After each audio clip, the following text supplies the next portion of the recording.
যুদ্ধ নয় আর যুদ্ধ নয়, নয় আর কোন তাজালা, সেই পৃথিবী আমাদের সকল মানুষের হোক নিরাপদ আবাস, সেই পৃথিবী আমাদের সকল মানুষের হোক নিরাপদ আবাস। যেগুলোর বিচার এই জমিনে আমরা পাই নাই, সেগুলোর বিচার আখিরাতে হবে। সেদিন হবে আসল বিচার, সেদিন হবে ফাইনাল খেলা। সহি পদ্ধতিতে মিরাজ বন্টিত হবে না। লিযযাকারি মিসলু হাযযিল উনসায়াইন, সব বাবাদেরকে আল্লাহ বললেন উত্তরাধিকারের বন্টন নীতি তুমি মেনে ছেলে মেয়েদের মধ্যে বন্টন করে দিবা। ছেলেরে দিবা যদ্দুর, মেয়েরে দিবা অর্ধেক। কার আইন? ইয়াসআলুনাকা আনিস সাআতি আইয়ানা মুরসাহা ফীমা আনতা মিন যিকরাহা ইলা রাব্বিকা মুনতাহাহা। সুবহানাল্লাহ পড়েন। ও নবী, লোকেরা আপনারা জিজ্ঞেস করে কিয়ামত কবে হবে, কিন্তু কবে হবে এটা আপনি কেমন করে বলবেন? এটা তো আপনি জানেন না, গোটা বিশ্বের কেউ জানে না, জানে একজন, তিনি কে? They are asking about the day of resurrection. People are asking you about Qiyamah. Who are you to talk anything about it? Only Allah has the final word regarding Qiyamah. ও নবী, লোকেরা আপনারা কিয়ামত কবে হবে খালি ধরে জিজ্ঞেস করে, তো এই ব্যাপারে আপনি কথা বলবেন কি করে? এই ব্যাপারে কোনো জ্ঞান তো আমি আপনাই দেইনি। কিয়ামত কবে হবে এটা জানি শুধুমাত্র আমি আল্লাহ। চিল্লায় বলেন ঠিক কিনা? বিশ্বনবী মক্কায় কিয়ামতের ঘোষণা দিলেন। বিশ্বনবী বললেন এই পৃথিবী এরকম থাকবে না, সব ভেঙে চুরে খান খান হয়ে যাবে। আল কারিআতু মাল কারিআতু ওয়া মা আদরাকা মাল কারিআ। বিকট একটা আওয়াজ হবে, ইসরাফিল যখন সিংহায় ফুৎকার দিবে, গোটা বিশ্বটারে মেসাকার করে দিবে কে? আবার বিশ্বনবী শোনাতে লাগলেন ইযা যুলজিলাতিল আরদু জিলজালাহা ওয়া আখরাজাতিল আরদু আসকালাহা। বিশ্বনবী বললেন সেদিন পৃথিবীটা কেঁপে উঠবে, মহা ভূমিকম্প হবে। জমিনের ভেতরে যা আছে, তেলের খনি, গ্যাসের খনি, স্বর্ণের খনি, সবকিছু জমিনটা বমি করে বের করে দিবে। আবার বিষ্ণু বলতে লাগলেন ইযা রুজ্জাতিল আরদু রাজ্জাও ওয়া বুসাতিল জিবালু বাসসা। সুবহানাল্লাহ পড়েন। জমিনটা কেঁপে উঠবে, পাহাড়গুলো ভেঙে চুরে দুমড়ে মুচড়ে যাবে, গোটা বিশ্বটা কেঁপে উঠবে, সাগরের বুকে দাউ দাউ করে আগুন জ্বলবে। সেই দিনটা হচ্ছে কিয়ামতের দিন। বিশ্বনবীর মুখ থেকে বারবার বারবার বারবার এই কিয়ামত কিয়ামত শুনতে শুনতে কাফেরদের মনের ভিতরে ভয় ঢুকে গেছে। কাফেররা মনে মনে কয় এই মুহাম্মদের তো কোনোদিন মিথ্যা কথা বলতে শুনি নাই। শুনছে? বিশ্বনবী ওনার পুরো জীবনে একটি মিথ্যা কথা বলেছেন, একটি অসত্য কথাও তিনি বলেছেন। ওদের মনের ভিতরে ভয় ঢুকে গেছে, কিরে মুহাম্মদ যা বলে তাই তো হয়। এই যে মুহাম্মদ বারবার বারবার কিয়ামতের কথা বলতেছে, যদি সত্য হয়, যদি, চলো মুহাম্মদের জিজ্ঞেস করি যে এই যে কিয়ামতের কথা তুমি বলো এটা কবে হবে? সুবহানাল্লাহ পড়বেন না? সবাই এসে জিজ্ঞেস করলো মুহাম্মদ তুমি তো মিথ্যা বলো না, তুমি সত্যবাদী আর সাদিকাল আমিন, তুমি বলো কিয়ামত হবে, আমাদের জানতে বড় মন চায় কিয়ামত যে হবে, কিয়ামতটা কবে হবে? আল্লাহ তখনই আয়াত নাজিল করে বললেন নবী ওরা জিজ্ঞেস করে কিয়ামত কবে হবে, কিন্তু আপনি বলবেন কেমনে? বলতে পারে একজন, তিনি কে? ইন্নাস সাআতা লাআতিয়াতুন লা রাইবা ফিহা ওয়ালাকিন্না আকসারান নাসি লা ইউমিনুন। আল্লাহ বললেন কিয়ামতটা হবেই হবে, এতে কোনো সন্দেহ নাই। সন্দেহ আছে নাকি? এটা কিন্তু ঈমানের সাথে সম্পৃক্ত। কিয়ামত যে হবে আমাদের কারো সন্দেহ আছে? কারো সন্দেহ নাই। কারো কি এমন ক্ষমতা আছে যে কিয়ামতকে আটকায় দিবে? বলেন। পৃথিবীর কোন প্রধানমন্ত্রী, প্রেসিডেন্ট, পুলিশ প্রধান, র্যাবের প্রধান, বিডিআর, সেনাবাহিনী, Donald Trump, Barack Obama, George W Bush, Vladimir Putin, Narendra Modi, পৃথিবীর কেউ এই কিয়ামতকে আটকায় রাখতে পারে? অসম্ভব। কিয়ামত হবেই, কেউ কিয়ামতকে ঠেকায় রাখতে পারবে না। এটা হবে, কিন্তু কবে হবে কেউ জানে না, একজন ছাড়া। তিনি কে? ইন্নাল্লাহা ইনদাহু ইলমুস সাআহ, আল্লাহর কাছে আছে এই কিয়ামতের জ্ঞান, কেউ এই জ্ঞান রাখে না। সাইয়েদনা জিবরাইল বিশ্বনবীকে একবার প্রশ্ন করলেন, ইয়া রাসূলুল্লাহ সাল্লাল্লাহু আলাইহি ওয়াসাল্লাম, মাতা সাআ, এই যে আপনি কিয়ামতের কথা বলেন, এই কিয়ামতটা কখন হবে? বিশ্বনবী বললেন, মাল মাসউলু আনহা বিআ'লামা মিনাস সাইল। ও জিবরাইল, তুমি যেমনি জানো না আমিও জানি না। সুবহানাল্লাহ পড়েন। যারা জিজ্ঞেস করা হয়েছে সে জিজ্ঞাসাকারীর চেয়ে ভালো জানে না, মানে তোমার যা দশা আমারও একই দশা, তুমিও জানো না আমিও জানি না, তো জানে কে? আবার এক সাহাবী বললেন, ইয়া রাসূলুল্লাহ মাতা সাআ, কিয়ামত কবে হবে? বিশ্বনবী কোনো উত্তর না দিয়ে আবার সাহাবীরে প্রশ্ন করলেন, বললেন, ওয়া মাযা আ'দাত্তা লিস-সাআ, কিয়ামত কবে হবে জানার জন্য পাগল হলে কেন? কিয়ামতের জন্য তুমি কি প্রস্তুত করে রেখেছো? সাহাবী বলে, মা আ'দাততু লাহা শাইআন ইয়া রাসূলুল্লাহ, ইয়া রাসূলুল্লাহ আমি কিয়ামতের জন্য কিছুই প্রস্তুত করতে পারি নাই, ইল্লা আন্নী উহিব্বুল্লাহ ওয়া রাসূলুহু, তবে একটা জিনিস আছে, সেটা কি? সেটা হচ্ছে আমি আল্লাহরে আর আল্লাহ রাসূলরে বড় ভালোবাসি। বিশ্বনবী বললেন, ফা ইন্নাকা মা আমান আহবাবতা, তুমি তো ভালো জিনিসে জোগাড় করেছো, জেনে রাখো তুমি যাদেরকে ভালোবাসো কিয়ামতের দিন জান্নাতে ঢুকে কিয়ামতের পরে জান্নাতে তাদের সাথেই তুমি থাকবা। যার সাথে যার ভালোবাসা তার সাথেই তার জান্নাত। চিল্লায় বলেন ঠিক কি না? তাহলে বোঝা গেল এই কিয়ামত হবেই, এই কিয়ামতরে কেউ ঠেকায় রাখতে পারে না। আর কিয়ামত কবে হবে এটা কেউ জানেও না, এমনকি জিবরাইলও জানতেন না। সাইয়েদনা জিবরাইল, এমনকি বিশ্বনবী মুহাম্মদ রাসূলুল্লাহ সাল্লাল্লাহু আলাইহি ওয়াসাল্লামও জানতেন না, জানে শুধু একজন, তিনি কে? কিন্তু অনেকে দেখবেন ইদানিং কালে বলে ফেলে যে অমুক সালে কিয়ামত, আছে না নাই? বই করে নাই এগুলা, হ্যাঁ অনেক জায়গায় কিন্তু এরকম বলে 25 সালে কিয়ামত, 30 সালে, 35, 40, এটা বলার ক্ষমতা আপনারা দিয়েছে কে? এটা তো মিনাল উমুর আল গায়বিয়াত, অদৃশ্যের খবর। অদৃশ্যের খবর তো কেউ জানে না, কে জানে? আল্লাহ। অদৃশ্যের খবরের ব্যাপারে কিছু বলতে চাওয়া মানে অদৃশ্যের ব্যাপারে হস্তক্ষেপ করা, এটা কুফরি। কথা বলেন। এজন্য কিয়ামত কবে হবে এক্সাক্ট টাইম এটা আল্লাহ জানে, বিশ্বনবীও জানতেন না। তবে বিশ্বনবী কিয়ামতের কিছু আলামত আমাদের সাথে শেয়ার করেছেন। হাদিসের পরতে পরতে, হাদিসের প্রামাণ্য কিতাবগুলোতে যখন আপনি পড়বেন, চ্যাপ্টারগুলোতে পড়বেন, বিভিন্ন জায়গায়, বিভিন্ন নসিহাতে, বিভিন্ন আলোচনায় বিশ্বনবী মুহাম্মদ রাসূলুল্লাহ তিনি বর্ণনা করেছেন যে কিয়ামতের আগ দিয়ে গোটা বিশ্বের, গোটা পৃথিবীর সামাজিক অবস্থা, রাষ্ট্রীয় অবস্থা, পারিবারিক অবস্থা এরকম হবে। কি কি আলামত বিশ্বনবী বলে গেলেন আমাদের জানার দরকার আছে না নাই? আমরাও কিন্তু অবাক করা কোনো কাণ্ড দেখলে বলে ফেলি এটা কিয়ামতের আলামত, বলি না? কথা বলেন। আমরা যদি বেহায়াপনা দেখি, বিশেষ করে ধর্মপ্রাণ মুরব্বী যারা আছে, এরা বেহায়াপনা দেখলে সহ্য করতে পারে না, এরা বলে এগুলো কিয়ামতের আলামত। আছে না নাই? কিয়ামতের আলামত। আমি এরকম দেখেছি যে একটা সন্তান মায়ের পেট থেকে ভূমিষ্ঠ হয়েছে, কিন্তু ওই সন্তানের মাথা দুইটা। কয়টা? আছে না নাই? তো এগুলো দেখলে আমরা কি বলি? কিয়ামতের আলামত।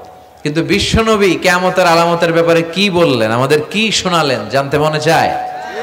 কথা বলেন, শুনতে মনে চায়? আসেন আজকের এই চমৎকার রজনীতে কিয়ামতের আলামতের ব্যাপারে, আলামাতুল কিয়ামা, আশরাতুস সাআ, আস-সুগরা ওয়াল কুবরা, এগুলো আমরা জানার চেষ্টা করি। আপনি বিশ্বনবীর মুখনিসৃত এই বাণীগুলো যদি শোনেন যে কিয়ামতের আলামতের ব্যাপারে বিশ্বনবী কি বলেছে, শুনলে আপনার গা শিহরিয়ে উঠবে। আপনার মনে হবে বিশ্বনবী যেন এই একবিংশ শতাব্দীর দিকে তাকিয়ে তাকিয়ে বলে গিয়েছিলেন। মনে হবে যেন বিশ্বনবী বাংলাদেশের এই পরিবেশটা দেখে দেখে বলেছেন। প্রায় প্রতিটাই আমাদের সমাজের সাথে, আমাদের দেশের সাথে, আমাদের পরিবেশের সাথে খাপ খেয়ে যায়।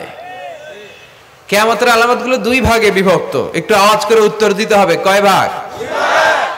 একটা ছোট আলামত আর একটা বড় আলামত। চিল্লায় বলেন একটা, আর একটা, আবার বলেন একটা, আর একটা। বড় আলামত মোট 10টা। কয়টা? আল্লাহর মেহেরবানি 10টার একটাও প্রকাশ পায় নাই, একটাও প্রকাশ পায় নাই। কিন্তু কিয়ামতের ছোট আলামতগুলো অনেকগুলো আলামত, 30, 40, 35 এরকম হয়ে যাবে। এই ছোট আলামতগুলোর বেশিরভাগই আমাদের সমাজে প্রকাশিত হতে শুরু করেছে। যেগুলো হয় নাই এগুলো হওয়ার পথে, বেশিরভাগ সমাজে প্রকাশ পেয়ে গিয়েছে। আশরাতুস সাআ, আস-সুগরা ওয়াল কুবরা। আমরা আজকে কিয়ামতের ছোট আলামত, the minor signs of the day of judgement, কিয়ামত আসার আগ দিয়ে কি কি ছোট আলামত আমাদের সমাজে দেখা যাবে, এগুলো নিয়ে আমরা কিছু কথা শুনবো। আওয়াজ করে পড়েন ইনশাআল্লাহ। উদ্দেশ্য হচ্ছে এগুলো জেনে আমরা সচেতন হব। কি হব? আমরা আখিরাতের ব্যাপারে সচেতন হব এবং নিজেদেরকে গড়ব এবং আমলের পরিমাণ এমন ভাবে বাড়াবো যাতে আমাদের আখিরাতটা সুন্দর হয়। ঠিক কিনা? আমাদের অনেকেরই এই ইখলাস জিনিসটার খুব অভাব। এটা নাই, এটার ঘাটতি। আমরা আল্লাহর কাছে কামনা করি, আল্লাহ তুমি আমাদের হৃদয় ইখলাস দিয়ে পরিপূর্ণ করো। আল্লাহুম্মা রযুকনা ইখলাস, আল্লাহ তুমি আমাদেরকে ইখলাসকে রিজিক হিসেবে দাও। এই ইখলাসের নামে কোরআনে একটা সূরাও আছে না নাই? সূরার নাম কি? কুল হুয়াল্লাহু আল্লাহুস লাম ইয়ালিদ ওয়া লাম ইয়াকুল লাহু। এখানে আল্লাহ তাওহীদের কথা বলেছেন, ইখলাসের কথা বলেছেন। এজন্য আমরা যেন ইখলাসের সাথে শুনি, ইখলাসের সাথে আমল করি। আল্লাহ তুমি তৌফিক দাও। বিশ্বনবী কিয়ামতের ছোট আলামতের ব্যাপারে যা যা বললেন সেগুলো যদি আমরা ধারাবাহিকভাবে শুনতে চাই, তাহলে প্রথমেই যে আলামতটার কথা বলতে হবে সেটা হচ্ছে বিআসাতু রাসূলিল্লাহি সাল্লাল্লাহু আলাইহি ওয়াসাল্লাম। বিশ্বনবীর এই পৃথিবীতে, এই ধরাতে আগমনটাই হচ্ছে কিয়ামতের সর্বপ্রথম আলামত। সুবহানাল্লাহ কইতে পারলেন না? বিশ্বনবীর আগমন পৃথিবীতে হয়েছে কি হয় নাই? কথা বলেন। বিশ্বনবী যে আসছেন আবার চলে গেছেন, বিশ্বনবীর আগমনটা হয়ে গিয়েছে পৃথিবীতে কয় বছর চলে গেল? হ্যাঁ, প্রায় 1400-1500 বছর চলে গেল, এখনো কিয়ামত হয় নাই। সুবহানাল্লাহ পড়েন। বিশ্বনবী বলতেন বুইস্তু আনা ওয়া সাআতু কাহাতাইন, আমি এবং কিয়ামত এইভাবে পিঠাপিঠি হয়ে নাজিল হয়েছি। এই আঙ্গুল থেকে এই আঙ্গুলের মাঝখানে যেমনি তেমন কোনো ব্যবধান নাই, আমি বিশ্বনবী আর কিয়ামতের মাঝখানেও তেমন কোনো ব্যবধান নাই। বিশ্বনবী সাহাবাদেরকে বুঝাতে যে প্রায় এরকম আঙ্গুল ব্যবহার করতেন, ইশারা দিতেন, আঁকাঝোঁকা করতেন। এখন আধুনিক শিক্ষা পদ্ধতিতে এগুলো ব্যবহার হতে শুরু হয়েছে। এগুলো সব বিশ্বনবীর মেথোডোলজি। সুবহানাল্লাহ পড়বেন না? বিশ্বনবী আবার আরেক জায়গায় বলেছিলেন আনা ওয়া কাফিলুল ইয়াতীমি কাহাতাইন, আমার আঙ্গুলের দিকে দেখতেছেন? হ্যাঁ, আনা ওয়া কাফিলুল ইয়াতীমি কাহাতাইন, আমি আর ইয়াতীমের রক্ষণাবেক্ষণকারী জান্নাতে এরকম কাছাকাছি থাকবো। এই দুই আঙ্গুল যেমনি কাছাকাছি, আমি আর ইয়াতীমের রক্ষণাবেক্ষণকারী এরকম জান্নাতে থাকবো কাছাকাছি। আমরা এখন রক্ষণাবেক্ষণ করব কি? ইয়াতীমের সম্পদ লুণ্ঠনের ক্ষেত্রে আমরা এক নাম্বার। চিল্লা এখন ঠিক কিনা? ইয়াতীমের মাথায় হাত বুলিয়ে দিলে আল্লাহ খুশি হয়ে যায়। ইয়াতীমদেরকে ভালোবাসলে আল্লাহ তারে ভালোবাসে। ইয়াতীমের জন্য দান সদকা করলে তার মর্যাদা বাড়ায় দেয় কে? আল্লাহ। আমাদের এলাকাগুলোতে ইয়াতীমখানা নাই? আমাদের সমাজে ইয়াতীম আছে না নাই? তার বাবা নাই, তার মা নাই, ইয়াতীম। আপনি তার ঘরে খাবার পৌঁছে দেন, আপনার আব্বার কবরটারে জান্নাতে টুকরা বানায় দিবে কে? ইয়াতীম মিসকিনদেরকে সহায়তা করবেন, দান সদকা ওইখানে করবেন। ওইদিকে টাকা না দিয়ে মাজারে যে টাকা দেয় এরকম লোক আছে না নাই? মাজারে টাকা দেওয়া যাবে অপ্রয়োজনে? মাজারে কেন টাকা দিবেন? ওখানে একজন লোক শুয়ে আছে, পড়ে আছে, উনার টাকা লাগবে? টাকা লাগবে আমগো জীবিত যারা আছে আমাদের। কথা কন। গরিব, দুস্থ, সুবিধা বঞ্চিত মানুষ যারা আছে তাদের টাকা লাগবে। এজন্য মাজারে যে মানত করা যাবে? মানত করতে হবে একজনের নামে। চিৎকার করে বলেন তিনি কে? অনেকে দেখবেন মাজারে যে মোমবাতি দিয়ে আসে, আগরবাতি দিয়ে আসে, হ্যাঁ, কাপড় দিয়ে আসে, ছাগল দিয়ে আসে, মুরগি দিয়ে আসে, গরু দিয়ে আসে। আছে না নাই? আলহামদুলিল্লাহ নারায়ণগঞ্জে এগুলা নাই। হ্যাঁ হ্যাঁ আছে। আহা, আল্লাহ তুমি বুঝার তৌফিক দাও। দেখবেন মাজারে আবার মশারিও দিয়ে রাখে। আছে না নাই? যিনি শুয়ে আছে ওনার কি মশায় কামড়ায়? তো উনি যদি মশার কামড় থেকে নিজের বাঁচাইতে না পারে, উনি আমগরে বাঁচাবে কি? কথা বলেন। আবার দেখবেন অনেক ড্রাইভার অনেক মাজারের পাশ দিয়ে যখন যায় সে গাড়ি স্লো করে ফেলে। ড্রাইভারকে জিজ্ঞেস করেন যে তুমি স্লো করলা কেন? সে বলে এখানে বাবার মাজার, বাবা অনেক গরম। গাড়ি উল্টায় দিবার পারে। কি করতে পারে? আচ্ছা, গাড়ি উল্টালে কি হয়? দুর্ঘটনা হয়, মানুষ মারা যায়। যারা মানুষ মারে এরা কি বাবা নাকি ডাকাত? তো এ কেমন আল্লাহর ওলি? সে মানুষ মেরে ফেলে। আপনি একটু আকল খাটালে আপনি বুঝতে পারবেন যে এগুলোর সাথে ইসলামের কোনো সম্পর্ক নাই। ইসলাম শিখায় চাইতে হবে একজনের কাছে, ইদা সাআলতা ফাসআলিল্লাহ, ফরিয়াদ করবা তো কার কাছে করব? চাইতে হবে কার কাছে? ছেলে চান কে দিবে? মেয়ে চান কে দিবে? ছেলে মেয়ে দুইটা চান কে দিবে? ব্যবসায় সফল হতে চান কে দিবে? জান্নাতি হতে চান কে দিবে? আল্লাহ ছাড়া কেউ কিছু দিতে পারে? বিশ্বনবী মুহাম্মদ রাসূলুল্লাহ সাল্লাল্লাহু আলাইহি সাল্লাম কি আমাদের কিছু দিতে পারে? না। এজন্য ওনার কবরে যেও চাওয়া যায় না, ওনারে সালাম দেওয়া যায়। ওখানে যে বিশ্বনবীকে সালাতু সালাম পাঠানো যায়, কিন্তু বিশ্বনবীরে বলা যায় না ইয়া রাসূলুল্লাহ আমার একটা মেয়ে দেন, আমার একটা ছেলে দেন, ইয়া রাসূলুল্লাহ আমার নির্বাচনে পাশ করাইয়া দেন। এখন নির্বাচন আসছে নতুন না, প্রায় দেখি অ্যানাউন্সমেন্ট চলতেছে কাউন্সিলর নির্বাচন। তো বিশ্বনবীর কবরের সামনে দাঁড়িয়েও চাওয়া যায় না। তো বিশ্বনবীর কবরের সামনে দাঁড়িয়ে কিছু চাইলে সৌদি পুলিশ হাতের মধ্যে লাঠি দিয়ে বাড়ি মারে, দাঁড়াতেই দেয় না। যে এখানে কি চাও তুমি? সামনে কেবলা, কেবলামুখী হও। এই বিশ্বনবী যার কাছে যাইতেন তার কাছে চাও, তিনি ছাড়া কিচ্ছু করার ক্ষমতা গোটা বিশ্বে কারো নাই। আল্লাহর ধনভাণ্ডার কত বিশাল! তিনি আমাদের সবাইকে যদি জান্নাতুল ফেরদাউস দিয়ে দেয়, ওনার জান্নাতের মধ্যে ঠেলাঠেলি হবে তো না? কথা কন। বিশ্বনবী 8টা জান্নাতের যে স্টেজ, এই 8টার সবগুলাই থাকবে না, উনি থাকবে জান্নাতুল ফেরদাউস। কোনটায় থাকবে? তাহলে আমরা থাকবো কই? ইনশাআল্লাহ করবেন না? নবী থাকবে একটাই, আমরা আরেকটাই। এটা সম্ভব? অন্য কোন জান্নাত দিয়ে আমাদের বুঝ দেওয়া যাবে?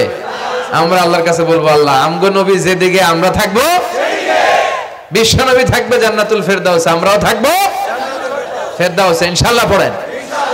এত বিশাল জান্নাত, কোনো ধাক্কা ধাক্কি নাই।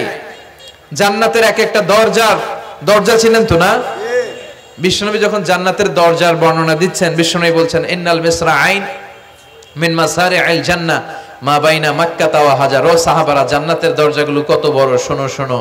বিশ্বনবী বললেন সৌদি আরবের মক্কা শহর থেকে বাহরাইনের হাজার শহর যত লম্বা, জান্নাতের এক একটা দরজা তত লম্বা। তার মানে এক এক ধাক্কায় কয়েকশো কোটি লোক জান্নাতে ঢুকে যাবে।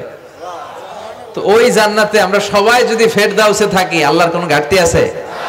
ওই আল্লাহরে থইয়া মাজারে যায়, ওই আল্লাহরে না ডেকে বাবারে ডাকে, ওই আল্লাহর কাছে না যেয়ে মাজারে যেয়ে লাল সালু দিয়ে আসে।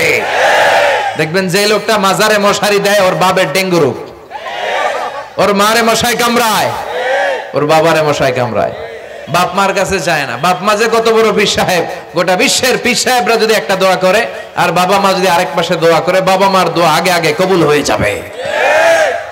এজন্য চাইতে হবে একজনের কাছে, তিনি কে? বিশ্বনবী যখন বুঝাতেন, মাঝে মাঝে হাতের ইশারায় বুঝাতেন। সুবহানাল্লাহ পড়েন। বিশ্বনবী যখন বুঝাতেন, মাঝে মাঝে প্রশ্ন করে বুঝাতেন, মাঝে মাঝে প্রশ্ন করে বুঝাতেন। He used to throw question to the audience. শ্রোতাদেরকে প্রশ্ন ছুড়ে দিতেন। প্রশ্ন ছুড়ে দিলে কি লাভ জানেন? শ্রোতারা ভাবতে শুরু করে উত্তরটা কি, কি এই প্রশ্নের উত্তর। যখন উত্তরটা করতে পারে না, তখন বিশ্বনবী উত্তর বলে দিতেন। যখন উত্তর করতে যে ঠেকে যায় একটা ঠেকা ঠেকা ভাব, তখন যখন উত্তরটা জানা হয়, ওই উত্তর আর ভোলা হয় না। কথা বলেন। বিশ্বনবী সাহাবাদেরকে প্রশ্ন করলেন, ইন্না মিনাশ শাজারাতি শাজারাতুন লা ইয়াসকুতু ওয়ারাকুহা। ও সাহাবারা, গাছের মধ্যে, বৃক্ষলতার মধ্যে এমন একটা বৃক্ষ আছে, এমন একটা গাছ আছে, যেই গাছের কোনো পাতা ঝরে না। মাসালুহা কামাসালুল মুমিন। ওই গাছের দৃষ্টান্ত মুমিনের দৃষ্টান্তের মতো। বলো তো, হাদ্দিসুনি মা হিয়া, দেখি তোমরা পারো কিনা ওই গাছটা কি? কেউ পারে না। কেউ বলে ওই গাছ, কেউ বলে মরুভূমির ওই ক্যাকটাস গাছ, কেউ বলে ওই গুলমলতা, কেউ বলে ওইটা, কেউ বলতে পারে না। বিষ্ণু বললেন কারোটা হয়নি। ইন্নাহা নাখলা, এটা হলো খেজুর গাছ। সাহাবারা ভাবসারে খেজুর গাছ তো প্রত্যেক ঘরের পিছনে পিছনে, এটা ধরছে নাকি? ধরলে তো কঠিনটাই ধরবে। এজন্য সাহাবাদের প্রত্যেক বাড়ির পাশে খেজুর গাছ। ওইদিকে মন যায় না, মন গেছে দূরে, দেখি তো কোন গাছ, খুঁজে পায় না। সুবহানাল্লাহ পড়েন। এই যে বিশ্বনবীর শিখানোর পদ্ধতি, education system, how to teach the children, আপনি ছাত্রদেরকে কিভাবে পড়াবেন, এটা বিশ্বনবী হাতে কলমে আমাদেরকে শিখিয়ে গিয়েছে। ওই মজলিসে আব্দুল্লাহ ইবনে উমর রাদিয়াল্লাহু আনহু আর ওনার বাবা উমরে ফারুক দুইজনই উপস্থিত ছিলেন। বাড়িতে যাওয়ার পরে ছোট্ট আব্দুল্লাহ ইবনে ওমর সাইয়েদনা ওমর ফারুককে বলেন, আব্বা, বিশ্বনবী যে আজকে প্রশ্নটা করছিল আমি কিন্তু উত্তর জানতাম। সুবহানাল্লাহ কইবেন না? ওমর ফারুক বললেন, বলো কি, তুমি জানতা যেটা খেজুর গাছ? আব্দুল্লাহ ইবনে ওমর বলে, না আমি আবি, হ্যাঁ আমি জানতাম। তো বললা না কেন? তুমি যদি আজকে উত্তর দিতে পারতা তাহলে আরবরা লাল কপালের উট পেলে অনেক খুশি হয়ে যায়। তিনি বললেন, লাল চাঁদওয়ালা উট পেলে মানুষ যেরকম খুশি হয়, আজকে তো আমি অত খুশি হইতাম, বিশ্বনবীর সামনে আমার বুকটা এত বড় হয়ে যেত যে আমার ছেলে উত্তর করতে পেরেছে। আব্দুল্লাহ ইবনে ওমর বললেন, আপনি আমার আব্বা, আশেপাশে চাচারা কেউ পারে না, আমি কেমনে কই? সুবহানাল্লাহ কইবেন না? দেখেন বিশ্বনবীর শিখানোর কত চমৎকার পদ্ধতি। তো সে পদ্ধতির অংশ হিসেবে বিশ্বনবী এরকম আঙ্গুল দিয়ে ইঙ্গিত করতেন আর বলতেন, আনা ওয়া কাফিলুল ইয়াতীমি কাহাতাইন, আমি এবং ইয়াতীমের যত্ন যারা করে তারা জান্নাতে একসাথে এইভাবে থাকবো। আবার কিয়ামতের বর্ণনা দিতে যে বিশ্বনবী বললেন, আনা ওয়া সাআতু কাহাতাইন, আমি আর কিয়ামত এরকম পিঠাপিঠি, আমার আর এই দুইটা আঙ্গুলের মাঝখানে যেমনি তেমন ব্যবধান নাই, আমি আর কিয়ামতের মাঝখানেও তেমন ব্যবধান নাই। চিল্লায় পড়েন আল্লাহু আকবার। তাহলে বিশ্বনবীর ঘোষণা অনুযায়ী কিয়ামতের প্রথম আলামত হচ্ছে বিশ্বনবীর স্বয়ং আগমন। এটা হয়েছে কি হয় নাই? এরা হতে হেলে দুলে নুরানি তনু কে আসে হায়, সারা দুনিয়ার হেরে মেরে পর্দা খুলে খুলে চায়, সে যে আমার কামলিওয়ালা কামলিওয়ালা, তার ভাবে বিভোল রাঙা পায়ের তলে, পর্বত জঙ্গল টল মল টলে, খুরমা খেজুর বাদাম জাফরানি ফুল ঝরে ঝরে যায়, সে যে আমার কামলিওয়ালা কামলিওয়ালা। সুবহানাল্লাহ পড়েন। এই কামলিওয়ালা নবীর আগমনটাই কিয়ামতের প্রথম আলামত। তাহলে প্রথম আলামত আমরা পাইছি কি পাই নাই? পেয়ে গেলাম। এরপরে বিষ্ণু বলেছেন, যুহুর কাসরাতিল ফিতান বিআনওয়াইহা, কিয়ামতের আগ দিয়ে সমাজে ফিতনা ফাসাদ বেড়ে যাবে। পারিবারিক ফিতনা আমাদের আছে না নাই? সামাজিক ফিতনা, একটু আওয়াজ করে উত্তর দিবেন। রাষ্ট্রীয় ফিতনা, নারী ঘটিত ফিতনা, খালি ফিতনা আর ফিতনা। আপনি যেদিকে তাকাবেন ওইদিকেই ফিতনা। আপনি চাইলেও আপনার ঈমান বাঁচাতে পারছেন না। আমরা চাই আমার চোখটা হেফাজত করব, পারছি না। ইউটিউবে ঢুকলাম, জাকির নায়েকের লেকচার শুনবো, ইউটিউবে ঢুকলাম, শায়েখ সুদাইসের তেলাওয়াত শুনবো, ওদিকে তেলাওয়াতও বাজে আর নিচে সাজেস্টেড ল্যাংটা ভিডিও আছে না নাই? কই যাব আমরা? কিভাবে বাঁচাবো আমাদের চোখ? বায়ে অশ্লীলতা দেখে ডানে তাকায়, দেখি ওদিকে অশ্লীলতা, আবার বায়ে তাকায় ওখানে অশ্লীলতা, সামনে তাকাই অশ্লীলতা, আবার পেছনে তাকাই অশ্লীলতা, নিচে তাকাই অশ্লীলতা, উপরে তাকাই ওদিকে অশ্লীলতা। আমরা যাব কই? আর নাযার সাহামুন মাসমুম মিন সিহাম ইবলিস, এই দৃষ্টি শয়তানের বিষ মাখানো তীরবানের মধ্য থেকে ভয়ঙ্কর তীর। এই তীর দিয়ে শয়তান যুবক যুবতীদেরকে কাবু করে ফেলে। একটা যুবক যুবতীর মধ্যে প্রথমে আই কন্টাক্ট হয়। কি হয়? প্রথমে আই কন্টাক্ট, চোখে চোখে একটা ভাব বিনিময় হয়, হ্যাঁ। এরপরে এসএমএস এর আদান প্রদান হয়, কথা বলেন। এরপরে ডেটিং হয়, ডেটিং কি হয়? এরপর হয় গার্লফ্রেন্ড বয়ফ্রেন্ড, আছে না নাই? এগুলো ভুইঘরে নাই? ভুইঘরের ছেলেপেলেরা আল্লাহওয়ালা, হ্যাঁ। কি ভয়ঙ্কর অবস্থা। আমরা ছোটবেলায় এই সমস্ত গার্লফ্রেন্ড বয়ফ্রেন্ড কি বুঝতামই না। এখন ক্লাস 5 থেকে শুরু, ক্লাসে যারা যারা আছে ভাগাভাগি হয়ে যায়, কোনটা কার, আছে না নাই? কয় এইটা আমার, মানে আমার ফ্রেন্ড, এটা আমার এই কি ফ্রেন্ড, গার্লফ্রেন্ড, এটা আমার গার্লফ্রেন্ড, তো এটা তোর গার্লফ্রেন্ড, আছে না নাই? আবার এটারে সংক্ষেপ করছে, কয় জিএফ। কি কয়? তোমাদের এগুলা নাই তো? হ্যাঁ আছে, অর্ধেক কয় আছে, অর্ধেক কয় নাই। খুব চালাক এরা। প্রিয় ভাইয়েরা, এগুলো আমাদের সংস্কৃতি নয়। বিবাহ বহির্ভূত যে কোনো ধরনের নারী পুরুষের সম্পর্ককে হারাম করেছে কে? আসুন আমরা বিয়েটাকে সহজ করি, আর্লি ম্যারেজ ক্যাম্পেইন করি। আর কত বলবো, যতদিন বেঁচে থাকি বলবো, বিয়েটারে সহজ করে দেন। ছেলের বাবা যারা আছেন, মেয়ের বাবা যারা আছেন, বিয়েটা সহজ করে দেন। তা না হলে এই যে 14ই ফেব্রুয়ারি গুলো যায়, আছে না নাই? কি নাম?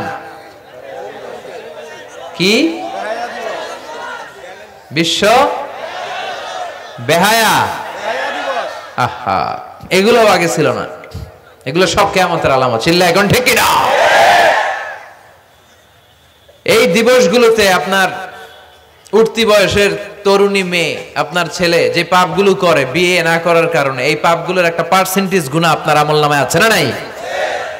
এজন্য খবরদার, বাবা মা যারা আছেন ছেলে মেয়েদেরকে সময় মতো বিয়ে করিয়ে দেন।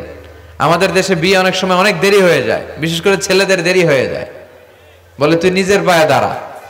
তো এতদিন ও কার পায়ে দাঁড়াইছে? ও তো নিজের পায়ে দাঁড়িয়েছে, একটু সহযোগিতা করেন না আপনি, বিয়েটা সহজ করে দেন। বিয়ের চেয়ে ভালো কাজ পৃথিবীতে নাই। হ্যাঁ, ইয়াং পোলাপানরা অনেক খুশি হয়ে গেছে। হ্যাঁ, বিয়ে করবে তোমরা। বিয়ে বহির্ভূতে জিএফ বিএফ এর দরকার আমাদের নাই। চিল্লায় বলেন ঠিক কিনা? এগুলোর বিরুদ্ধে আমাদের জিহাদ। ইসলামের ইমেজকে, আমাদের মোরালিটি, আমাদের এথিক্যাল স্ট্যান্ডিং পয়েন্ট যেখানেই নষ্ট হবে, ওগুলোর বিরুদ্ধে আমাদেরকে সোচ্চার হতে হবে। এই নৈতিকতার অবক্ষয় হতে হতে এমন পর্যায়ে ঠেকেছে বাংলাদেশটা এখন জাহান্নামের টুকরা হয়ে গিয়েছে। এখন মেডিকেলের ডাস্টবিনে ছোট্ট ছোট্ট নবজাতক বাচ্চার লাশ পাওয়া যায়। এগুলো সব 14ই ফেব্রুয়ারি পালনের ফসল। এগুলোর সাথে মুসলমানদের কোনো সম্পর্ক থাকতে পারে না। এগুলো ইসলামের সাথে কোনো সম্পর্ক নাই। এগুলো হচ্ছে পাশ্চাত্য থেকে আমদানি করা, পার্শ্ববর্তী দেশ ভারত থেকে আমদানি করা। আমাদেরকে যে ইসলামের সুশীতল বাণী বিশ্বনবী শিখিয়েছেন, আমাদের জানিয়েছেন, দ্যাটস এনাফ ফর আস, এটাই আমাদের জন্য যথেষ্ট। এজন্য এই যুগটা হচ্ছে, বিশ্বনবী বললেন, ফিতনার যুগ। আখিরি জামানায় জ্বলন্ত আগুনের কয়লা নিয়ে হাতে রাখাটা সহজ হয়ে যাবে, কিন্তু ঈমান নিয়ে টিকে থাকা কঠিন হয়ে যাবে। আপনি চাইলেও ভালো থাকতে পারবেন না, আপনি হকের কথা চাইলেও বলতে পারবেন না। ঝুঁকি আছে না নাই? গুম আছে না নাই? ক্রস ফায়ার আছে না নাই? কে কোন দিক দিয়ে গুম টেরি পাওয়া যাবে না। কিন্তু এই হকের রাস্তা আমরা ছাড়বো না। বিশ্বনবী বললেন ফিতনা বেড়ে যাবে। আপনি হক হালাল মেনটেন করতে চান কিন্তু পারবেন না। আপনি ঘুষ খাবেন না, কি হবে? টেবিলের নিচ দিয়া ঘুষ, উপর দিয়া ঘুষ, সব জায়গায় ঘুষ। আপনার পাশে যে চাকরি করে সে খায় ঘুষ, ও খায় ঘুষ, নিচের কর্মচারী খায় ঘুষ, উপরের বসও খায় ঘুষ। কথা বলেন, আপনি চাইলেও পারছেন না। এজন্য বিশ্বনবী সবসময় দোয়া করতেন, আল্লাহ ফিতনা থেকে আমাদেরকে বাঁচাও। বিশ্বনবী পড়তেন, আল্লাহুম্মা ইন্না নাউযু বিকা মিনাল ফিতান মা যাহারা মিনহা মা বাচান। হে আল্লাহ, প্রকাশ্য অপ্রকাশ্য সব ফিতনা থেকে তুমি আমাদেরকে বাঁচাও। চিল্লায় পড়েন আমিন। আওয়াজ করে আমার সাথে পড়েন, আল্লাহুম্মা ইন্না নাউযু বিকা মিনাল ফিতান মা যাহারা মিনহা ওয়া মা বাতান। এর মানে হচ্ছে, হে আল্লাহ, প্রকাশ্য অপ্রকাশ্য, দেখা যায় দেখা যায় না, এরকম সব ফিতনা থেকে তুমি আমাদেরকে বাঁচাও। তাহলে এই যে বিশ্বনবী বললেন কিয়ামতের আগে ফিতনা বেড়ে যাবে, এই আলামতটা সমাজে আছে না নাই? আমাদের আশেপাশে ফিতনা আছে না? আচ্ছা, এরপরে বিশ্বনবী বলেন খুরুজ মুদ্দাঈন নবুওয়া, কিয়ামতের আগ দিয়ে ভণ্ড নবী দাবিদার বেড়ে যাবে। বুখারীর বর্ণনায় বিশ্বনবী বললেন ততক্ষণ পর্যন্ত কিয়ামত হবে না যতক্ষণ না 30 জন ভণ্ড নবী দাবিদার বেরোবে। ভণ্ড নবী দাবিদার, একটাও নবী না। কুল্লুহুম কাযযাবুন দাজ্জালুন, সবগুলো মিথ্যাবাদী, কাযযাব আর দাজ্জাল। বিশ্ব নবী হচ্ছেন সর্বশেষ নবী। আমার নবীর পরে আর কোন নবী আসবে? আমার রাসূলের পরে আর কোন রাসূল আসবে? এই কথাটা যারা মানবে না তার ঈমান থাকবে? মা কানা মুহাম্মাদুন আবা আহাদিম মির রিজালিকুম ওয়ালাকিন রাসূলুল্লাহি ওয়া খাতামান নাবিয়্যিন। মুহাম্মদ তোমাদের কোন ছেলেদের পিতা নয়, তিনি হলেন আল্লাহর রাসূল, তিনি হলেন শেষ রাসূল, খাতামান নাবিয়্যিন। সাইয়েদনা আদম থেকে শুরু করে নবী আসার যে ধারাবাহিকতা, এটা বিশ্ব নবীর মাধ্যমে এই চেইনটাকে কাট আপ করে দিয়েছে কে? আল্লাহ। আমার নবীর পরে কোনো নবী নাই। বিশ্বনবী বলতেন লা নাবিয়্যা বা'দি ওয়ালা রাসূলা, আমার পরে নবীও নাই, রাসূলও নাই, তবে লাউ কানা বা'দি নাবিয়্যুন লাকানা উমর, আমার পরে যদি কেউ নবী হতো আমার সাহাবী ওমর নবী হয়ে যেত।